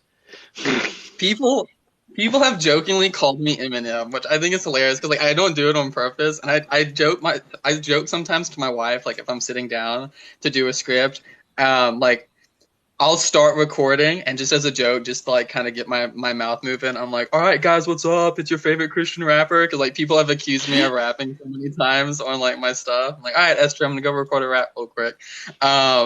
But yeah, but no, Mike, if you like my content, man, make sure to check out Dan down here because his stuff is super informative on like theology, philosophy. Like biblical studies, like make sure you check him out because he's one of the ones who encouraged me to get on here in the first place. Okay. Most of my stuff on I don't really go into too much detail on TikTok. My YouTube channel is like where if you want like in-depth stuff, that's where I really go in depth. Well, Fan, what do you think about creating some content similar to like refuting TikTok videos? Like, because just have so many TikTok theologians on here that need to be refuted. What So do you think of this is doing this is my something ask. similar? This is my ask if people want me to do that. Send me the videos because I, Oh, I done. Oh, I got Done. your I have a videos. folder like right now. Yeah, I just yeah. I don't have the like here's the thing like and I hate sounding like the busy guy. I've been trying to work on it, but I'm like really busy. because I have a wife, I have 2 kids, I have a third kid on the way. But on top of that, I run a ministry full time. I work a part-time job on top of that. Then I volunteer with the youth, and I teach a systematic theology course on top of that.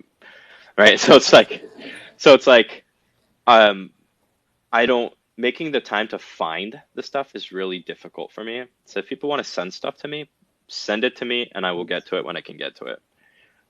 Is that fair? Dude, I'm sure Shay can probably relate on that. I get summoned, I get added on so many things on a regular basis. Some of it's Yeah. just like absolutely crazy stuff. And I just have a Discord. Like anytime someone tags me, I share it to my private Discord, where it's just a list of TikTok links of like, all right, what am I feeling today? And I just click something. Like, I could just send you a couple fan, and then exactly once you start making that content, like your audience will begin to tag you and what they want you to respond to, and then you don't have to do any scrolling or wasting time on the endless For You page. Yeah.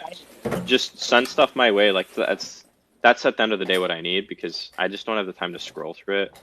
And then I have people that tag me and stuff, but like the majority of the stuff people tag me in, I'm just not interested in responding to, because it's But just so I know, like, what are you interested in responding to? Like, would you want to review like bad theology or like bad gender theology, studies? whatever, Like, really. Like, yeah. so let me put it Like this a way. really easy person is that Reverend Brandon, like that, that one guy who takes all scripture to mean maybe something. you guys All can scripture is queer and all scripture is gay when he reads it. So maybe like, you guys can that's an easy convince me one. here, because part of me feels like I shouldn't be going after low-hanging fruit. oh, Yeah. that's all TikTok is. I know, that's why I have so much that's why I have such a hard time with it. When you have people on TikTok grabbing the low hanging fruit and eating it, you going for the low hanging fruit isn't like seen as like, oh, why is he doing that? It's like you're saving people from possibly eating that low hanging fruit, because most people on this app are eating it. You know what I mean? Okay, that's fair. So, I saw an interview with Inspiring Philosophy where he was talking about why he decided to start doing TikTok, and I related to it a lot. And I remember him saying, he got on here because like Inspiring Philosophy has like a long-standing tradition of making like not low-hanging fruit content. Yeah, and he's like, I was getting on TikTok. Yeah, and I was just seeing all this dumb stuff, and then I scrolled to the comment section, and there were people just eating it up. They're like, I always knew this was true, like, oh, it's proven. And like, I see that too, right? Like, I get tagged on something like, I responded to a video the other day claiming that Jesus is at war with Yahweh, because Jesus said, a good father won't give you a snake, and in the Old Testament, Yahweh sends snakes on people. And people were in the comments like, aha, like, you know what I mean? Like, this is it. This is the proof. And so, like Shay was saying, like, people are eating the low-hanging fruit, and like people who aren't engaged in scholarship, they're not getting led astray by like the Oppies and the Mackies of the world. They're getting led astray by the Matt Dillahunties of the world. You know what I mean? Like the low-hanging fruit. So you have to realize most people don't do their own research, one, and they just believe whatever's on the internet. And so if the internet is filled with really bad theology, that is what most people are eating. And so it's going to take people who would consider this low-hanging fruit to come down, like, and I don't say this in a condescending way, Fan, but you kind of have to get off your high horse. Like, I know you're used to like debating scholars and like writing these like academic papers, and good for you, and that's amazing, but we have to remember that there are people who like are less educated, and we need to have like empathy and grace for those people, and also you're right. help them. No, you're right. That's a good point. Okay. I will that's a good thing to ruminate on.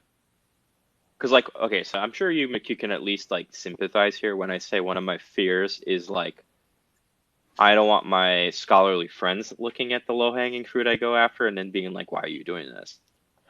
But that's just like a stupid thing in light of what you said. Because here's the truth. The majority of people who are lost, are those people on TikTok who just believe whatever. So I get it. Like, you might be a little bit embarrassed because some of your friends are going to be like, bro, why are you even touching this? But it's because it's because it's for the other people who need it. Yeah, no, Like, you're not right. really to impress the friends. I mean, I'm not saying that's your heart, but I'm just saying I understand like the thought of like, ugh, I know I'm gonna get text messages or I know I'm gonna get DMs from my friends about this. But I think that those people are worth it. No, you're right. Well, I also So, think that um, something to keep in mind is that much has changed as well. I think that maybe in the past, one of the ways you got your research seen was through publishing in many, higher forms of education or journal, etc. But today, with TikTok, social media, it gives you the chance to really get out there to more people and maybe even to make more of an impact than traditional methods. I can think of many other people in other fields who use TikTok as that avenue, and it makes such a difference. So in some ways, you can cut some of the middleman and go right to the people through an app like this. and I was gonna say Than. I mean, me personally, like, and I wanna address the real Bang, because he said some stuff, and I want to talk with it. But to maybe like say something here before we move over to that, if that's okay with the real Bang, if he's open to talking about his comments. I started doing stuff on TikTok because one, I saw that TikTok I mean, it's bigger than YouTube now with the younger generation. This is where people are at. This is the new, the conversation, things like that. And then also, it's like, unfortunately, and maybe this sounds shallow, but like the algorithm on TikTok is much friendlier to guys like me who are new and are putting out content. My first video I ever posted on TikTok, like within 24 hours, had 800 views. I don't have a single video on YouTube that has 800 views. Like, and I started both about the same time. Like, it's so much easier to get going and get the ball rolling on TikTok and get, start to build that platform. And now I'm trying to get people from my TikTok to go to my YouTube. So eventually I can start doing longer form content that's more detailed. That's not just referring. Yeah. Yeah, so my whole intention of coming on to TikTok was pretty much like this is just a giant ad for the YouTube channel because right. But no, fine. Send me stuff. I'll respond to it. Yeah. I don't Yeah. know if you know this, Well, Sam, but I work for a YouTube company, and like we have like over 2 million subscribers on our YouTube, and even my boss who like started the company has just changed his model because at first he was like, yeah, TikTok's like not gonna really help people grow their YouTube, but then Gary V like dug into him and was like, that's not true, and then he like showed him some of his data of like what's happening to some of his followers posting on TikTok. Mm-hmm. Yeah, and people are growing their YouTube channels because of short form content like YouTube Shorts, obviously. But it's like if you're going to take the time to do YouTube Shorts, then why not also post it on your TikTok? Because it's literally the same format. Yeah. So it's kind of just like we call it chopping the chicken, like taking a whole chicken, and making like 50 different recipes out of that chicken. Like if you're going to take the time to film a long video on your YouTube channel, take your favorite part of it, make it a short on YouTube, and then post it on TikTok while you're at it. Yeah. It's making the most of your time because you're so busy. Yeah, that's the big I'll say this. If and when the day comes that I can just do this full time and not have to multiple days a week, I'm waking up at 4 a.m. and I'm pretty much like not done working until 9 o'clock at night. Yesterday was one of those days. And it's just ministry all day on top of my part-time job as a personal trainer. Until when the day comes that I can just do ministry full time and not have to kill myself, it's going to be way easier and more manageable when that day comes. So, yeah. If it's okay, I'd like to shift the conversation a bit to the real Bang, because he said in the chat that there's no historical evidence for Jesus. I'll be right back while you go into that. I gotta go to that. Yeah, I wanted to give the real Bang a chance to maybe expound or qualify, or maybe just give a little bit flesh out what precisely you mean for that. Are you suggesting that there's no historical evidence just for the person or the existence of this figure, Jesus? Can you kind of give us a brief intro maybe there to expound upon your remarks? That way we don't misrepresent you in addressing it. Thank you very much, in philosopher. Am I correct? In philosopher. In philosophy. Yeah, you can call me that. That's fine. A lot of people call me Garb for short. You can call me James. It's whatever. Okay, James. First of all, I want to say respect to you for being able to hold this kind of conversation, and it's been very respectful. I mean, there's a lot of peace here, not like a lot of other live broadcasts where you get on there and you don't. The energy is just crazy. Yeah, I also I've want to seen say them. that the people you bring on are very knowledgeable, and it's beautiful. And you also gained something from you. I mean, the book you recommended that you talked about, and I asked you the name, and you gave me the name. So I respect that. Okay. Why I said there was no historical evidence for Jesus is because really outside of the Bible, you cannot really find any substantial evidence to say yes, this man was a historical person and he existed. Being raised as a Christian, my name is Peter, by the way. You can call me Peter Okay. as well. Mhm. Abang is my surname. So Mhm. being raised as a Christian, a youth preacher, read the whole Bible time and time and again, was very Mhm. dedicated to church, and Mhm. coming to an understanding that a lot of what we as Christians are preaching or teaching is Judeo-Christian myth. These things did not really happen. So Mhm. if you think I'm not saying the truth, I mean you can point to sources to Yeah. me and I can Yeah. look them up. Yeah. So I wanted to talk about this. So what I'm going to kind of do is I'm going to make some claim. I'm going to make a few broad claims to kind of maybe like frame or contextualize the topic that we're going to go into, and then I'm going to give some specific claims to support that kind of umbrella claim. And if that sounds confusing, I don't think it will be. That's just just so you know, this kind of an intro to what I'm going to get to the details. So the idea that Jesus as a person, that he didn't exist or something like that. That is a position which, if you were to gather up all the relevant scholars in the world, whether it be New Testament scholars, classicists, ancient historians, if you were to gather them all up, you might be able to count on one hand the number of relevant scholars who would make that claim. So Bart Ehrmann is a famous New Testament scholar. He's not a Christian. He publicly argues against Christians. He thinks he thinks we're off the rocker, right? He's an agnostic. He wrote a book specifically arguing for the historicity of the personhood of Jesus because he was so tired of hearing these type of popular kind of internet claims about there's no evidence Jesus existed, stuff like that. So now, this is a broadly speaking in historic academia, there's virtually no debate about Jesus as a person existing. And so now that's kind of the broad umbrella thing. Let me talk about why. We have so many independent sources attesting to the existence and the life of Christ, both coming from Christian and non-Christian sources. So let's talk about the Christian sources first, and then we'll get into the non-Christian sources. And when I say non-Christian sources, I mean like early non-Christian sources, right? So the Christian sources, right?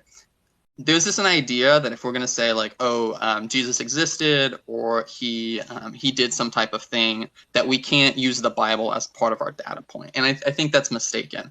If we're approaching this idea of the life of this person called Christ, the four books that are commonly referred to as the Gospels, they are the earliest and the best source of information that we have about that person. And even people like Bart Ehrmann who even people like Bart Ehrmann who are not a Christian, they don't think the Gospels are reliable, even they grant like they are the best source that we have. And so just in general, I would say we have four ancient Greco-Roman biographies. That's what the Gospels are. They are a type of literature that is comparable to other ancient Greco-Roman biographies, things like Plutarch's Lives, the work of Livy, Suetonius, stuff like that.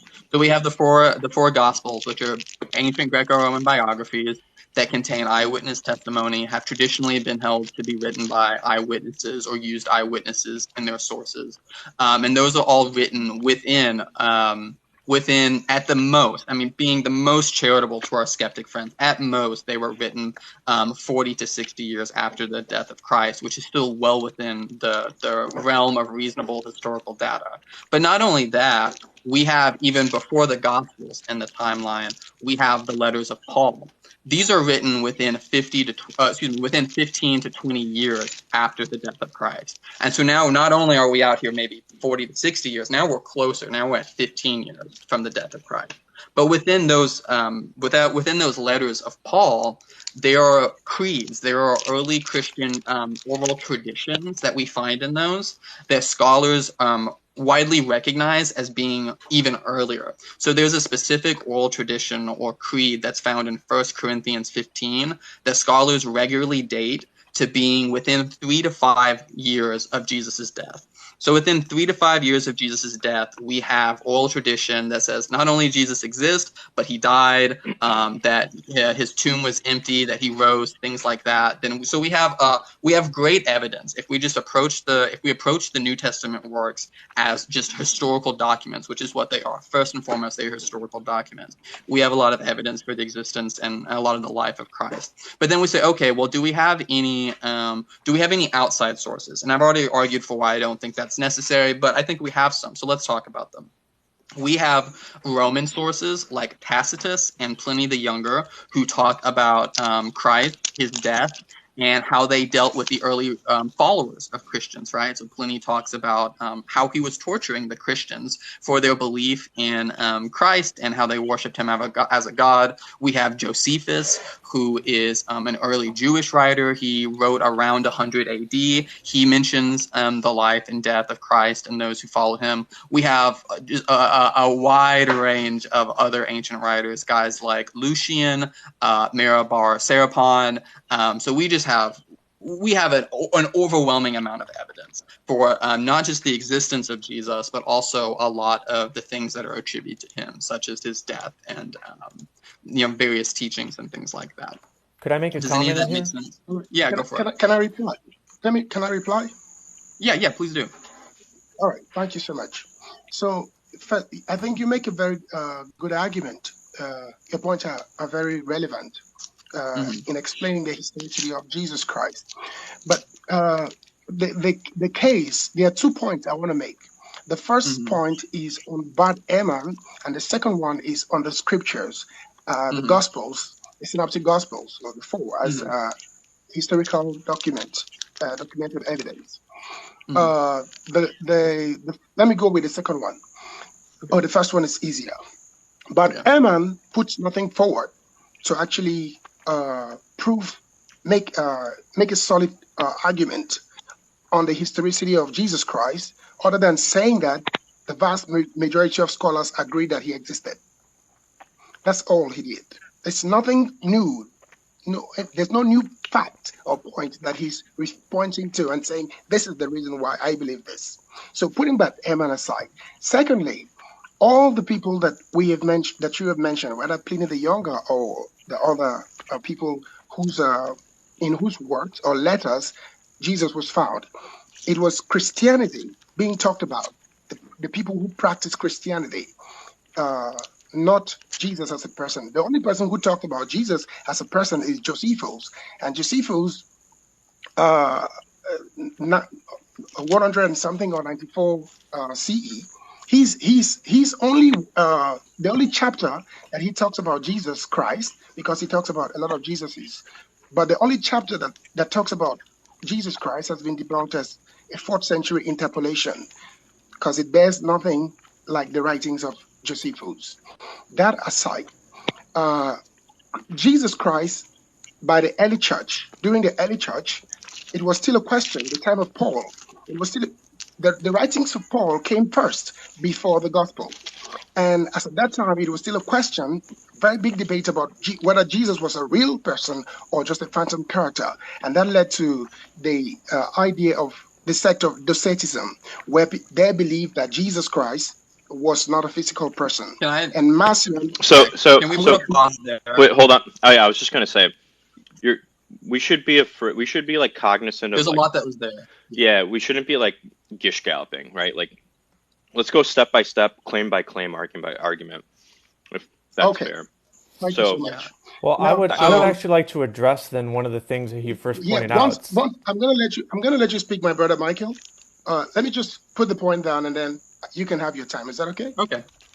Yeah, Okay. have your concluding So, remarks there. Yeah, so go there ahead. was an issue of Docetism where a heretic sect broke out of the church because they believed that Jesus was not a historical figure. And this, it could not have happened that 30 years or less than 20 years after Jesus had died, uh, a heretic sect breaks out to say, we don't believe in the historical personality of this character. So that aside, now, Josephus, I've talked about him, that particular chapter is just about two paragraphs in his book, or one big paragraph, which talked about Jesus, and it has been proven to be an interpolation. Now, the Bible itself, that's my final point.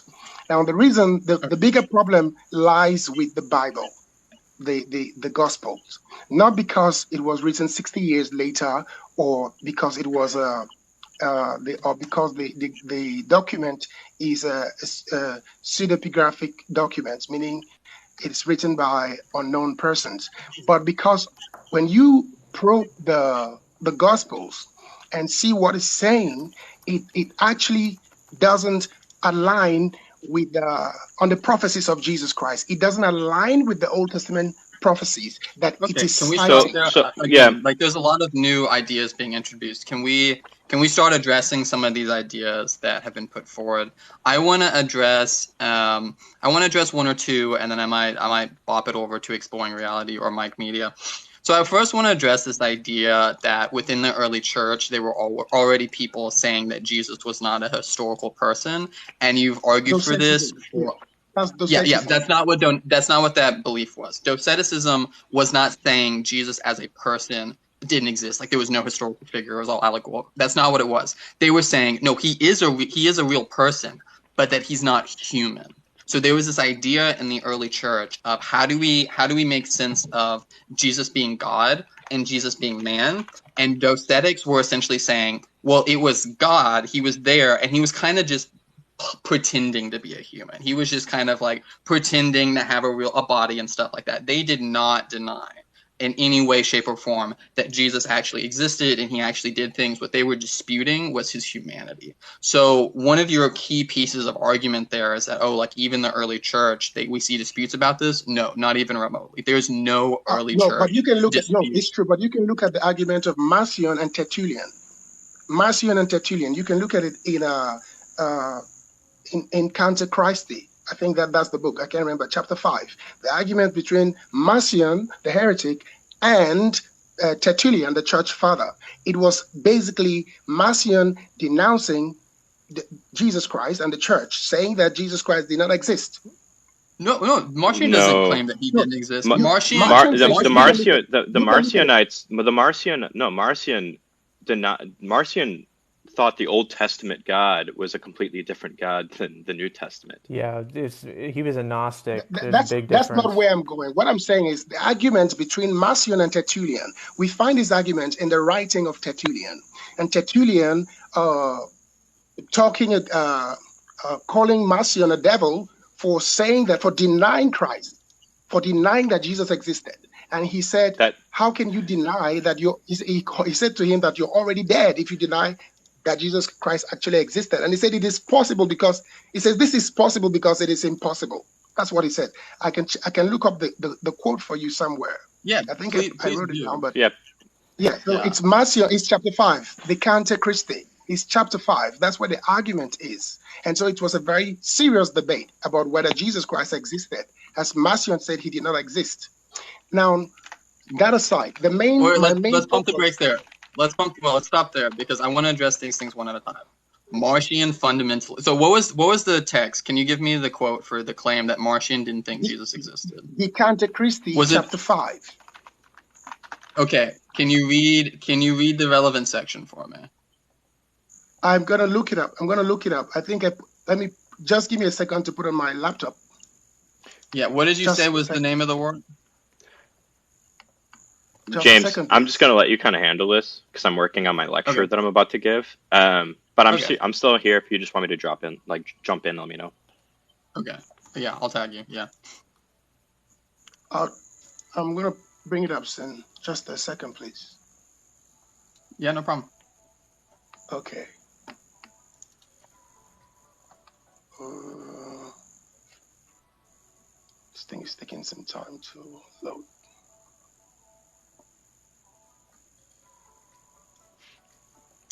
Yeah, so I want to let you look that up. I'm going to browse through the chat here. Yeah. Let's see if there's any comments I can refer to real quick.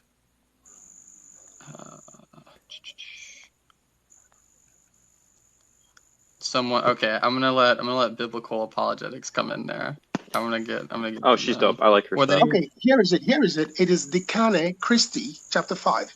And in one of the lines, it says, and the Son of God died. This was Tertullian's argument against Marcion. He says, And and the Son of Marcion, God he says, died. and the Son of It is, God died.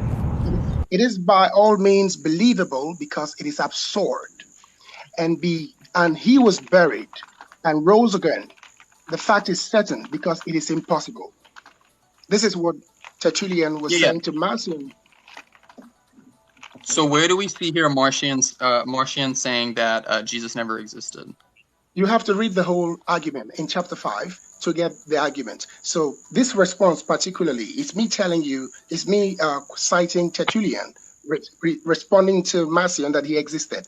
When he said, and the Son of God died, Yeah, it is but by no, all back up. means believable. It is a, it says, But no, wait, back up. Contesting whether or not Jesus died and whether or not he rose is not the same as contesting whether or not Jesus existed. true, but And you you're can't take citing just this. this one line. No, you can't take Do what this now? one line and give it context. There's more to that. This is just a line. It's not just the whole argument. This is just one line, but it's a big book, so I cannot read everything to you.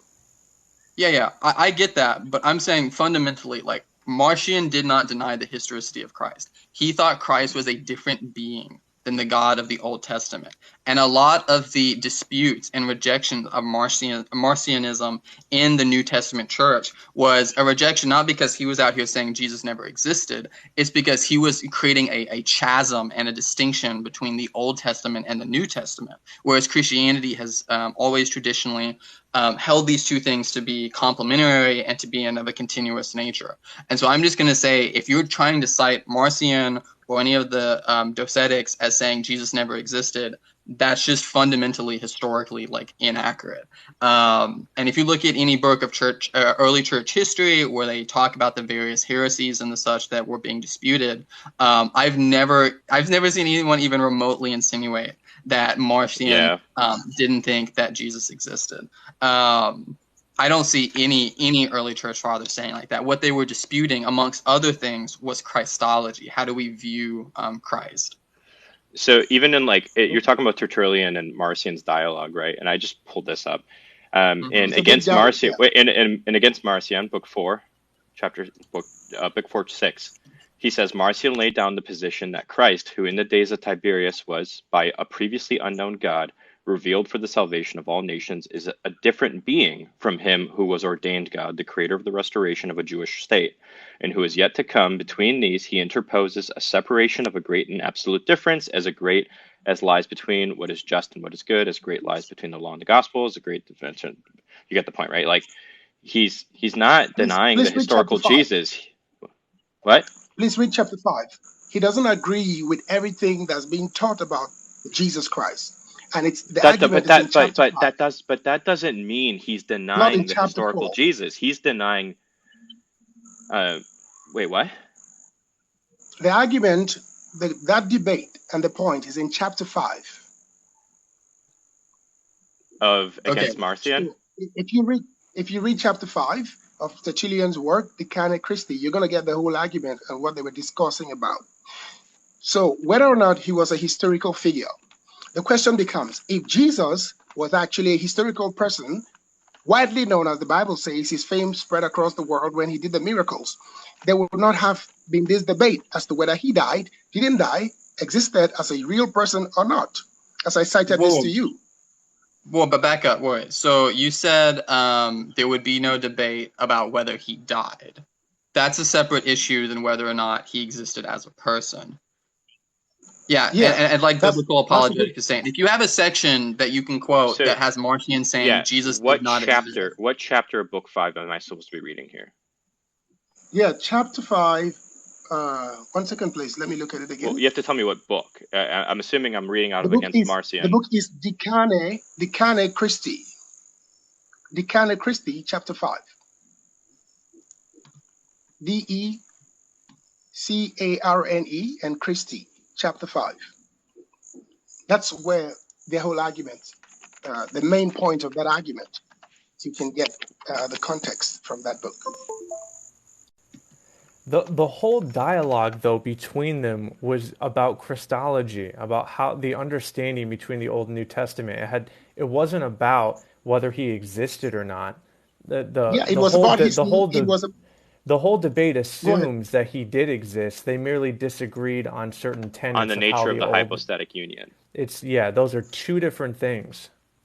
So yeah, I'm still saying that even if you don't look at it that way, because we haven't taken time to look at the whole chapter to see the bits and pieces of the argument. The fact that at that early point in time, that it should arise a group of people who say he was not this way, he was not physical, he was like this and like that, meaning they don't even know what, they don't even agree That's on. not what Marcion said. Go ahead. What was the argument? Because he had to be told here, and he will say, it is said, Tertullian says, and the Son of God died, because Marcion do not believe in all that. He says, and the Son of God died. It is by all means to be believed because it is absurd. And he was buried and rose again.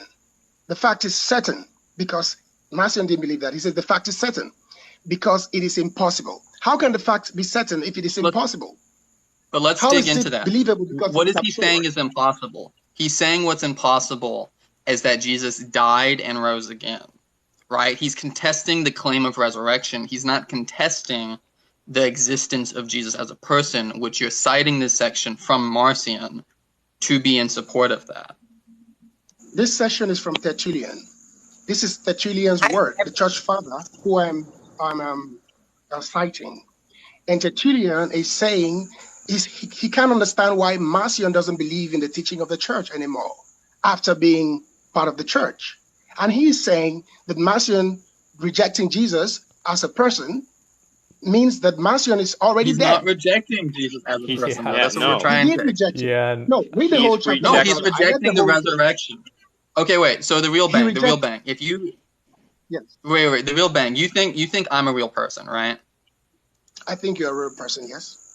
Okay. So let's say I start going around and I'm getting on TikTok and I'm like, yo, I'm raising people from the dead. I'm like turning water into wine. I'm touching lame people. They're hopping up and dancing. And let's say this starts circulating, right? And then let's say you come along and you're like, no, I don't think that happened, right? You're disputing this aspect of what's being claimed about me. If somebody overheard you saying, yeah, I think it's impossible that James did those things, would you think it's rational for them to hear you say that and then be like, oh, I guess that person doesn't think James as a person existed? No, because you're not contesting me existing. You're recognizing that. You're just disputing these things that I supposedly did. And that's what's happening with Marcion and Tertullian, is there's dispute among the claims about Jesus dying and being resurrected from the dead. And so you're trying to say, aha, Marcion rejected Jesus dying and being raised from the dead. Therefore, Marcion doesn't think Jesus was a real person, but that's just false, and it's contrary to what we know about Marcion as a whole. He very much did think Jesus was a real person. He just doesn't think that the Christians' teachings about him in connection with the Old Testament were accurate. And, I want to add there, too, that let's say that you're right. Oh, he left. Look at that. But I just want to say, let's say that he was right, and Marcion did believe that. That is still so anecdotal considering all the other evidence, right? To take that single claim and then say, oh, the Gospels are therefore false seems radical. That's where I was going to end up going. That's where I was going to end up going. That's where I was going to end up going with this, which is this. Throwing away the argument. You're going to wait. Hold on. Let me. Sorry. No, you're good. Sorry for interrupting you. Go ahead. No, you're okay. So I'm not terribly interested. Like, I care about what Marcion had to say. I don't see the probability of your thesis being very high, but like, I'm more interested in what the origin of Christian belief was. what did the original belief from the outset of Christianity, like what was it? And the data that I think we should be more focused on is the Synoptic Gospels, the Gospel of John, the early creeds, and what Paul had to write. I think we can assign a high probability to traditional authorship. So I think that we have eyewitness testimony in the Gospels, as well as second generation testimony, meaning like Mark wasn't an eyewitness most likely, but he was the transcriber of Peter. And I don't know how you can look at this data and think, first of all, that they didn't believe that there was a physical Christ. But then the other question is, why in the world would we expect Christians who are a persecuted minority to make up a figure of make up a figure named Christ, who is from Nazareth, who first of all, obviously people didn't think Nazarenes were coming from a good place. Why would they like that he's a carpenter? Why would they make that up when the Romans looked down on carpenters? On top of that, why would they they had no motivation to make this up. You're expecting both the Romans, the Gentiles, and the Jews to be vehemently against what you're preaching. Something I want to add on to that too is that technically, I think, well, I mean, I'd sort of be changing the subject, but what you mentioned with Josephus and the other one, so I just want to play the advocate again, that let's say that you're right. I'm not sure you're being consistent, because much of what we have of historical figures, is dated to centuries after when the Gospels are written. So take, for example, Alexander the Great. Do you doubt his existence?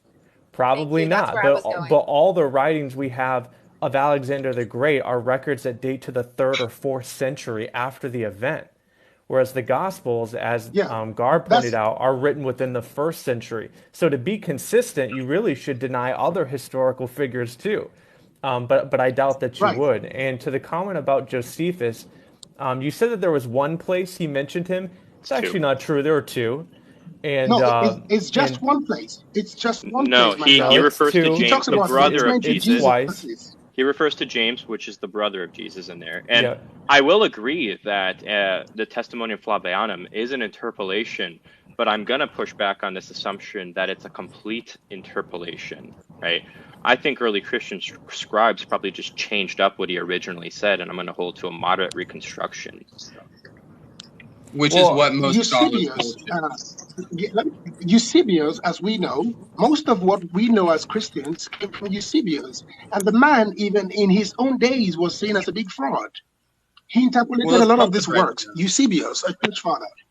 Eusebius, that's his name. Okay, now, okay, so to answer what Michael Media said about Alexander the Great and Jesus Christ.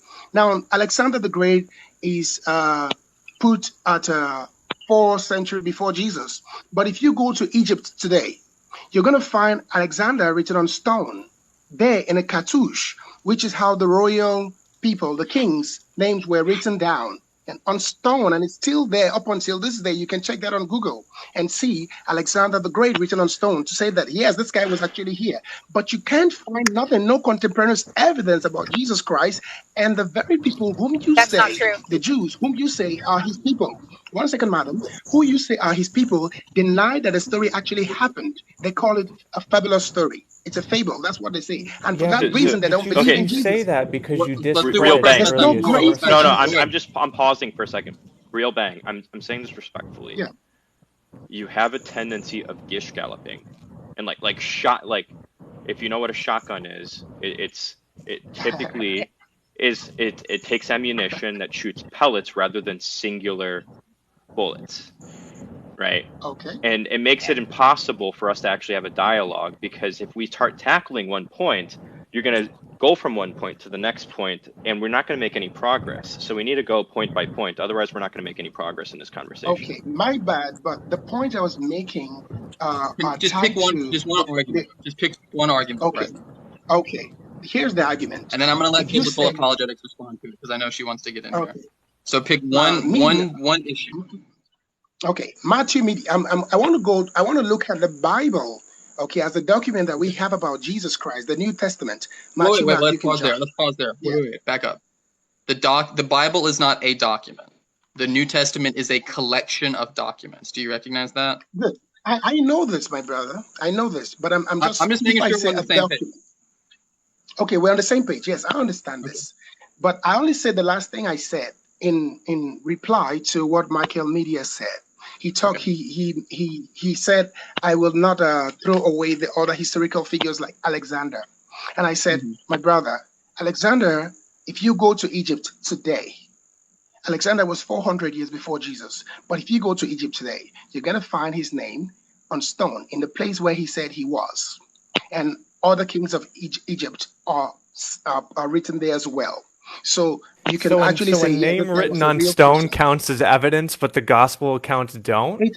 It, no, I'm coming, my brother. It's one way to verify that this person existed. But for Jesus, there's a different case. We do not have any contemporaneous writing for Jesus, and neither do the Whoa. people that. Let's pause there.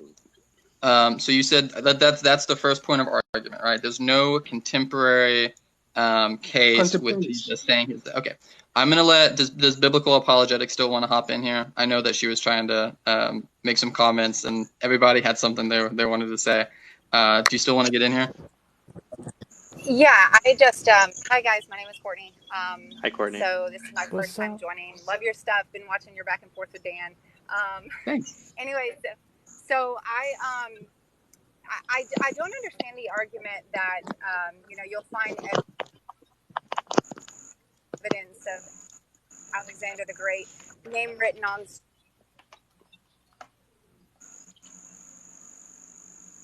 You're kind of When cutting you in and out. have now, Yeah. granted, Yeshua is a very common name, very common. It would be like saying, "Hi, my name is John."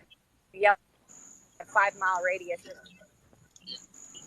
Oh no, I might be in a bad location. I'll just.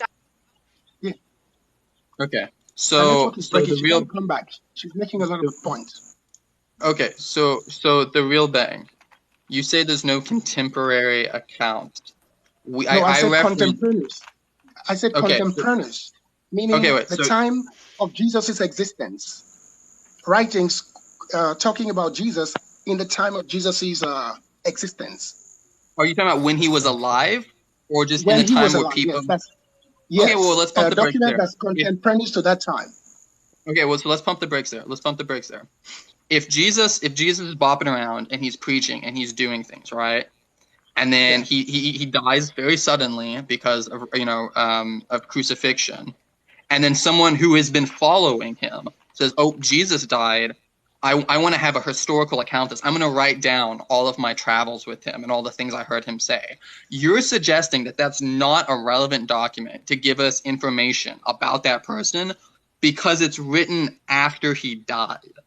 Why in the no. world would we make this historical distinction between written while he was alive and written while he was dead? The question should be, are the people who are writing this, are they eyewitnesses, or did they use eyewitnesses as sources for their Yeah. information? Yep. Yeah. Good. Because That's a good most one. That's a very good one. yeah. So, and I want to point out too, most historical documents that we have about guys like Tiberius Caesar or various other Roman historical figures, it's not written when those people are alive. In Yeah. fact, It's the normal. best source we have for Tiberius Caesar comes from Tacitus, and that comes Right, decades after his death. Yeah. So this type of right. historical methodology would just be would leave you saying things that no classical scholar is going to say Yeah. about the ancient world. Yeah. And, Right. I want to add So on to let there me just too. This goes Media. into Let me more answer him. than. Let me answer Let Okay. before I let's forget. let I'm going to let Michael. you speak right away. Okay. Okay, Media. I'm going to let you speak right away. Now, the only problem with your point, my brother, my good brother, is Yes, that man. the people whom you claim to be eyewitness did not write anything down. The books are only We ascribed can to talk them. about traditional authorship. Matthew, Mark, Luke, and John did not write Matthew, Mark, Luke, and John. The books are only ascribed to them, and So the wait, books wait, are wait. all written in the Let's third pause. Let's person. pause there. I'm So gonna let Than take this. I'm gonna let Than and you guys have a brief dialogue here, if that's right. okay. So I'm just gonna I'm gonna ask you the question. On what basis are you gonna say that the authors should, like, the probability of the traditional authorship is lower than its affirmation. Like, in other words, why should we say this strict anonymity hypothesis versus traditional authorship is better? Like, on what evidential basis? If I get your question right, I would base my argument based on the fact that those who were with Jesus are in a better position to write about him, not strangers who were not Okay, there. but that's just presupposing. The people who gave us the Gospels were not disciples of Jesus Christ. The books are only wait. Hold on. names I'm of going to those stop people you were right only there slapped to the because Gospels later you're on. arguing. Well, pump the brakes. The evidence that you're trying to give, right, for your conclusion is presupposing the conclusion. You're saying, Yeah. well, the authors of the Gospels were not the authors of the Gospel, so the authors of the Gospels were not the Yes. authors of the Gospel. But I want to Yes. know what. But that's circular reasoning. Yeah. It's not secular reasoning, my It brother. is. It's Wait. clear. Okay. So wait. When you Why? say Wait. when you Let say me to just me let me that just you give a wrote a reductio. book, Wait. Let me just give a reductio to give you an example of why this is circular reasoning, because then our two arguments are going to cancel out, and we have to look at the data. Then I'm going to say the authors of the Gospels were the disciples of Jesus, because the disciples of Jesus were the authors of the Gospels. I just made the same exact argument you made, but just the inverse. So now where do we go from no, here? that's not what I'm saying. That's not what I'm saying. I'm That is- saying that that the is what authors you of the said, though. Gospels were not disciples of Jesus Christ. But Wait, so that's the let's claim, pause so there. why should I believe that? Yeah. Yeah. Why This should we is think they were true. not written by the disciples? But But you why should can't- we think okay. it's Because true? you can, But why? my brother, you can read about. I'm coming, my brother. You can read about it. First of all, the Gospels, the whole of the Bible, the Gospels, besides the words of Paul, the letters of Paul, are written in the third person, and nobody writes in the third person. That's one. And now Wait, the let's back up. Gospels Let's had stop there. existed No, before. stop Wait, there. wait, Stop. One thing at a time. One thing at a time. Counterexample, Go ahead, Xenophon. Xenophon wrote in the third person. If you're writing a play, if Sorry, you're No, writing a play, hold on. I just cited a historical document. One instance. I don't know what is in that. I don't know what is in that document, and I don't know the context, my brother. But I'm saying that yes, if you're writing a play like Shakespeare or something, you can write in the third person. Or if you read John Milton's Paradise Lost, we can understand what you're doing. But when you're giving a historical account of something, okay, That's that you anachronistic. experience, That's anachronistic. you cannot write that in the third person. No, you're taking Whoa, modern let's- conceptions of history and you're anachronistically applying them to the ancient Whoa, Near wait, East. let's pump the brakes. That's Wait, not the real only bank. Stop. I want to. Wait. okay, Let's one thing at a time. Okay. Okay, so the claim is these were not written by either eyewitnesses or people who had eyewitnesses as their sources, and the claim Right. for that is because they are written in the third person. Just yes or no, is that an accurate not just that. representation of your argument?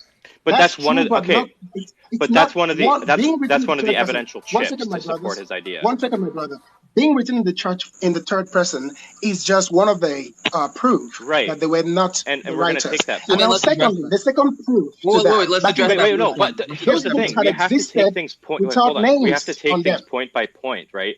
If we're going to move on from this written in the third person evidential chip that you're trying to put forward without me trying to Right. counter it, then you're just assuming that this evidential chip you're putting forward actually supports your theory.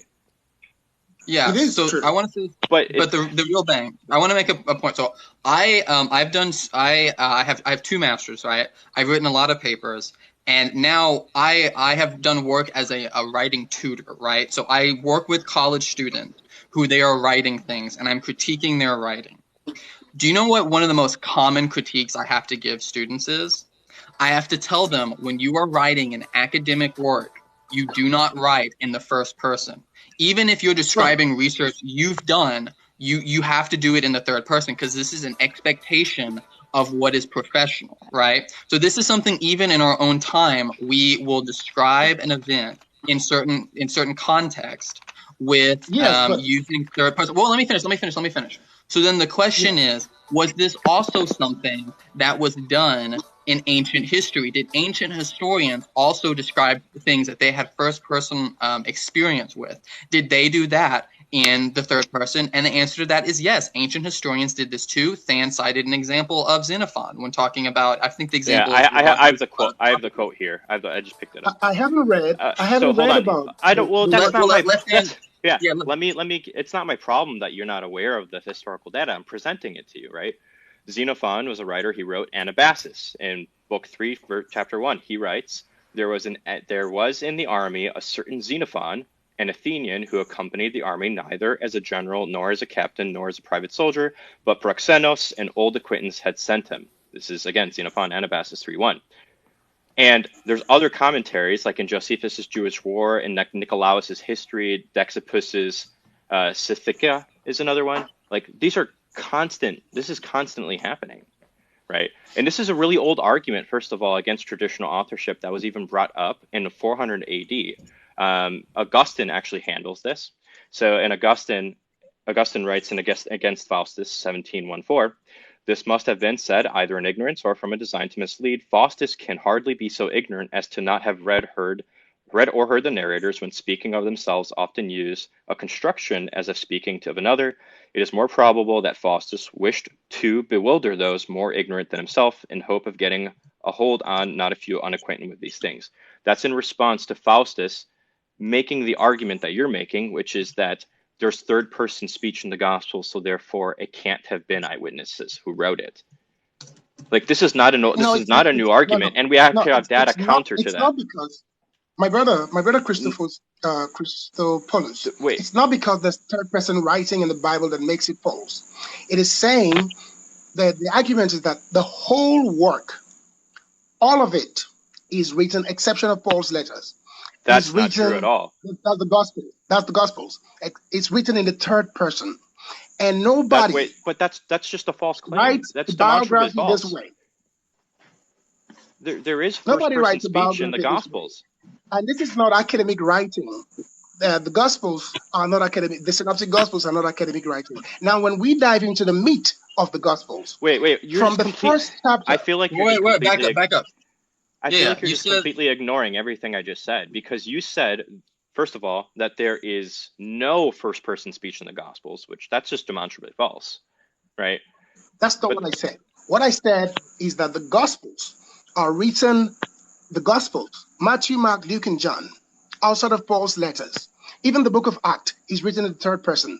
No. Whoa, wait. No, but you just denied. Okay, I just said what you said as your claim, and you just denied that's your claim. But then you said that's your claim again. Yeah. No. Here's what I said. Here's what I said. That's what you're doing. I said the books are written in the third person. And right? I'm saying no. Now, yes, there is third-person speech in the Gospels, but there is also first-person speech. You're changing your claim. The narrative is mainly in third person. Okay, and that's then fine. Okay, stop there. That's it. Then you're saying that supports your idea that it is not written by the traditional authors. I'm showing counterexamples to that theory. I cited extra-biblical ancient Near Eastern sources, right, from Greeks, Romans, and Jews that wrote historical accounts in the third person that that historians unanimously agree are the authors of those works. Xenophon and all those others that I cited, we know they wrote them within a high degree of certainty, but they wrote in third person.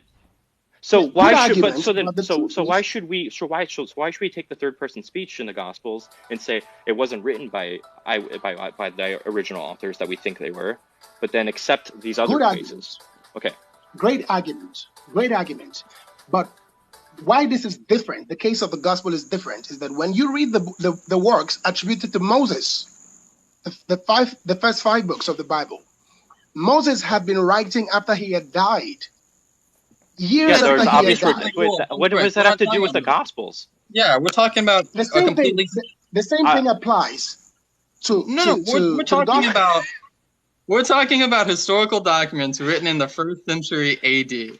And we're asking, what reason do we have to think that they were written by the traditional authors? And you're saying, well, Moses supposedly wrote after he died. Well, I don't care about Moses right now. That's completely irrelevant, right? Okay, Like I would agree with good, you. good. I'm a So complementarian when it comes to the Pentateuch. Full disclosure, I think that Moses wrote some of the Pentateuch, but there are obvious redactions in there that later scribes and authors put into the Pentateuch. But what in the world does that have to do Correct. with what in the world does that have to do with the the synoptics and John? Okay, fine, but what you my brothers have not taken into account is that those books had existed centuries before names were slapped onto them. Wait, pause. Are you suggesting the Gospels existed for centuries before we see names being attributed to them? Is that your claim? That's my claim. It doesn't make the stories true. Okay, wait. Let's pump the brakes there. I don't understand. I don't understand that Yeah. argument. Can you clear that up? So you're gonna have to. I think he's saying that. I think he's saying that the Gospels, as books, as stories, existed for centuries before they started getting these names attributed to them. Right? That's the claim, the real Bang. Okay, I want to make sure I'm not misrepresenting you. That's the claim. Okay, that's the claim. Okay. So two clarifying questions then. When do you think the Gospels were written, and when do you think was the first assignment of traditional authorship of any kind to the Gospels? I think those are two really relevant questions. Yeah. That's a good question, but I only have an answer to one. The first Gospel is Mark, and it was written about 40 to 60 years, 70 BC, CE. That's 40 to 60 years after Jesus if Jesus existed. Okay, so right yeah, there, so you're just gonna go with like the typical like critical scholarship dating, which is at some point after 70 AD. Right. Who's jamming the music? Sorry. I'm editing a video right now. I know, biblical. No, you're good, bro. Okay, so you think 78, at least post 7. Why? Because that's what the data shows. Well, I mean, what's the data that shows that? I understand, right? I understand that middle daters typically will date it there, and I know why they do. I know the arguments, but I'm wondering what your argument is. Well, I do not have any information out of what has been presented to me, or I haven't looked into the timing as to when those names were slapped on the book, but it was centuries after they were written. That's what I can say, and you can look that up. Let's can we address that next claim? Yes. Let's maybe for the sake of argument just be like whatever late date. Like, you know what I mean? Yeah, I'm fine doing that actually, to be honest with you for now. So then full disclosure, I think Mark was probably written late 40s, early 50s. And I think Matthew is probably the first gospel. Oh, okay. Well, we're not going to open up that. I'm not going to open up synoptic. So we're going to put that aside. And it was written in Hebrew. If you're really far into the scholarship on that, I would love to hear your argument because I haven't been convinced by that. I'd love to get into it. I'm sure there's actually a bunch that you guys. I actually wanted to get on to discuss something with you guys. So real quick. Yeah. The other part of your claim was that the ascription of the traditional authors to the Gospels was centuries after. That means at least 200 years, I'm assuming, because centuries. Is that correct? So you think that the first ascription of authors to the Gospels was at least 200 years after 70 AD? At least 100 years after, or when at the least church 100. started gaining influence. Yes, when so the church at least 100. So at least 100. So like at least 180 AD is what you're thinking. Yeah, you can say here's three. So here's three 200, counterexamples. Papias from Hierapolis, I think, did this around 109, 110 AD. He talks about. I'll pull up the quote. Hold on. He says, Mark, having been the interpreter of Peter, wrote down what Peter had preached accurately, though not necessarily in order. Yeah. I want to also. Oh, sorry. Oh, go ahead. No, please go ahead. I was going to to say also. I might end up saying the things that you're going to say. I was going to bring also... up I was going to bring up Justin Martyr in about 150 AD, and then the Muratorian fragment, which is before this century, this century argument. Like, so if you're going to say the Gospels were written in 70 AD, 110 AD, that's about like 30 some years of the earliest description that we see. And if that doesn't satisfy you, I'm going to say something. Well, we also have early use of the Gospels as authoritative amongst the early church. 108 AD and 170 AD, we have evidence of Ignatius citing the Gospels. He cross-references Matthew 10, I think it is, in about 170 in his letter to Polycarp. And then in his letter to the Philippians, Polycarp cites Luke. And so now you have to ask the question, Polycarp was said to be the disciple of the Apostle John. Yeah, okay, I'm more than happy to go into that too. But now you have to ask the question, why in the world would the early Christian church be using these gospel documents as authoritative if they don't even know who wrote them? The whole entire outset of Christianity was through discipleship, right? Like the whole entire outset of Christianity, the authority of teaching rested upon those who were the original 12 of Jesus. Otherwise, why in the world would they accept those teachings if they don't even know who wrote them? And to add on to that, not only that, but we know from early church history of how they dealt with things like pseudographical gospels, and even things that ended up in the canon like 2 Peter. We know they were very careful about what they described to be authoritative, and they didn't just say, "Oh, this has an apostle's name on it; it's good to go." They were very reluctant and very careful not to give authority to a document unless they knew where it came from. That's how the canon was later established. There's one more thing I want to say here, which is really important.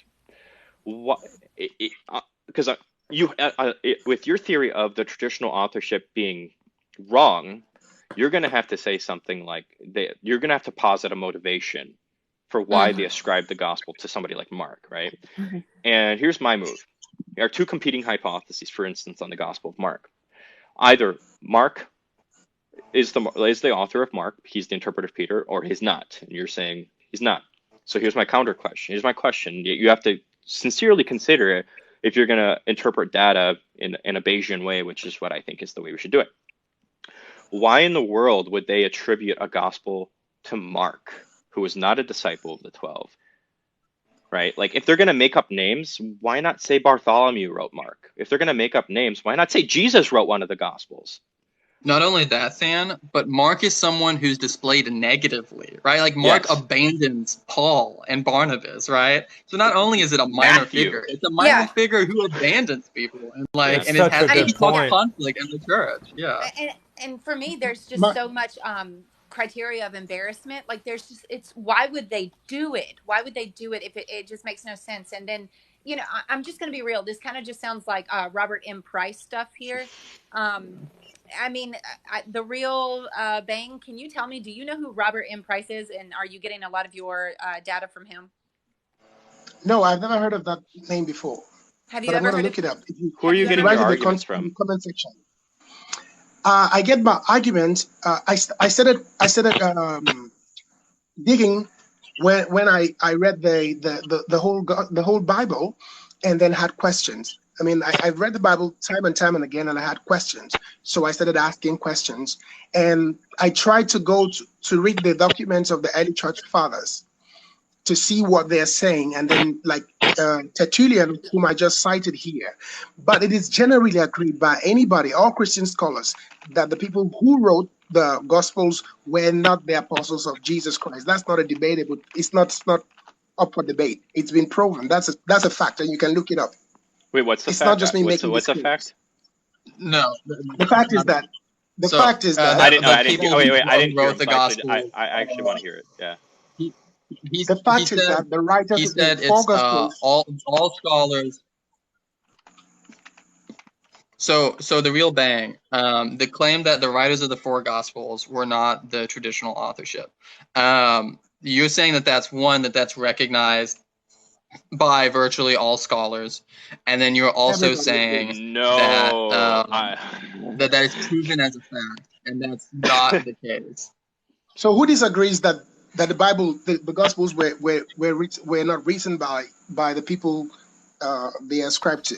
Tim Like and Lydia McGrew would 90%. be Craig Keener. Like, do you Craig Craig Keener, Keener?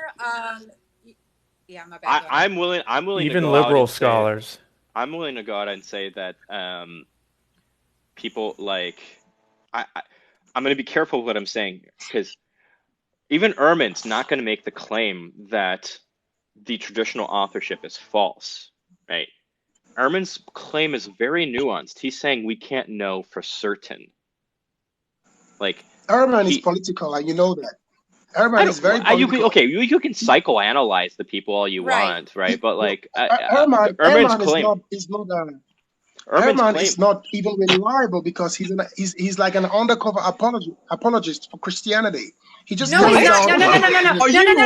Hold on. Wait, hold on. No, he's not. So Bart Ehrmann doesn't.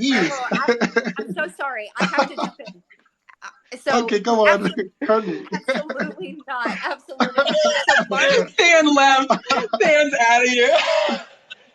I cannot. I'm sorry. That was too much. Connie, go on. Speak on this so we can hear you, please. Bart Ehrmann runs into the same problem that most atheists do. The problem with, quote, evil in the world. And that is why Bart Ehrmann is no longer a believer in God. But he is certainly not an apologist for Christianity. What you are considering an apologist for Christianity is the fact that he has data to drive him to that point, that he has validity in saying Christianity has validity in saying what they are saying in regards to authorship or the historical Jesus. So I think if you find a scholar that agrees with our position, you might just say, oh, he's a Christian apologist, but he absolutely will debate a Christian apologist, has debated many of them, and continues to do so on a regular basis. The just to hand waving stuff away. He treads wait, hold on. He has a lot of. We're gonna have to wrap this up in 10 minutes. Yeah. Okay. Before you wrap up, hold on. Hand waving people away as like apologists, and hand waving away their data, saying, "Oh, they're just political." Guess what? If you want to wave that, hold on. If you want to wave that magic wand, what's stopping us from doing that? Okay, I'm gonna. You know what? Richard Carrier, Robert Price, and all these other mythicists, they're just anti-Christian liberals that hate God. So. The real bang. So I just want to make sure I understand this claim correctly. Bart Ehrmann, who is a professed agnostic and has gone public debates against Christians, arguing that Christianity is false and that we do not have accurate views about Jesus. That Bart Ehrmann is secret. Bart Ehrmann, who's led many people away from the faith because of his arguments, that Bart Ehrmann is really a secret undercover operative for the Christian movement, who is just doing this subtle ploy. That's my conspiracy theory. I think we may need to end on that note. This is why I think this way. I think that Bart Ehrmann is well versed with knowledge about the history of the church and the historicity of Jesus Christ, but won't bring it out. When you find him in debate platforms, most of them are organized by the church, and he debates. He's careful enough not to. He's careful enough not to destroy anything. He just want to be. He's very political about it. No. I've watched so many of his debates, and he's a joker. He'll ask everyone how many of you want to see me get cream today? And he will literally say 50% of the people raise their hands or whatever. I'm telling you that. Let me show you something that Bart knows but won't talk about. Bart knows that the stories, the prophecies of Matthew and Luke in their books, citing the Old Testament, are not saying the same thing, but Bart will not release that information because he's trying to keep Christianity intact. And I'll go So to Bart Ehrmann, Bart Ehrmann currently works, and that means he's contracted out. So I'm not sure if you're disguising him being a quote undercover apologist for the Christian side with his contractual agreements with whatever. okay, good. I'm sorry, you broke up. What? Let me share a few points with you. Maybe I like in philosopher. I like your life because the people you bring on are very knowledgeable and respectful. That's Please, wait. okay, he's back. There's something I just really need to say here, which is this. Who cares? Like, okay, like let's just say I know that sounds weird, but just hear me out. At the end of the day, let's just say you're right. In this weird world, there's Christian Bart Ehrmann. At the end of the day, who cares? What I care about at the end of the day is what does the data have to say? And I think I can speak for everybody when I say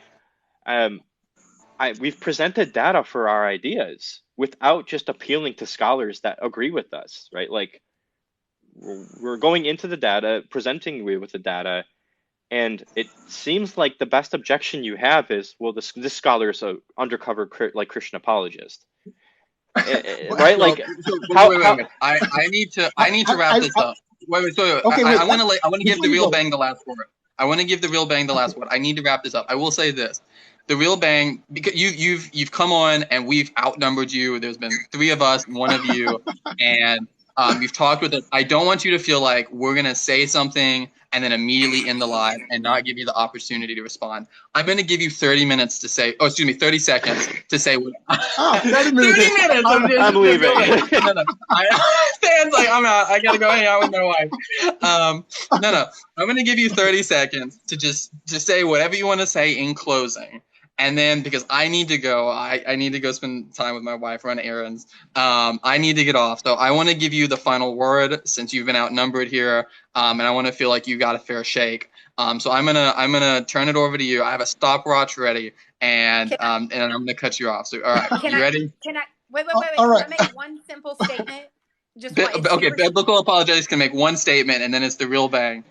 Okay, so for the extra evidence regarding Christ and his sacrifice and ultimately the resurrection, you can find the darkness at noon covered under some of the Chinese evidence that when he died, I think it's the Emperor Guan Wu, I don't know how to say his name, essentially said that the man who basically redeems the world was risen today. So there's that. Google it, research it, look into the documents on it. I even sent it to Dan McClellan. So go ahead. Sorry. That's interesting, Courtney. All right, That's very it's all interesting, you. Courtney, but it doesn't sound any different from the Muslims claim when you ask them to prove what the Quran says, and they tell you about the trying to they point to Muhammad splitting the moon split. It sounds like that. Right. Okay, I would like to. I don't think we have enough time to dig up all the information I have today, so I would be looking up on your live.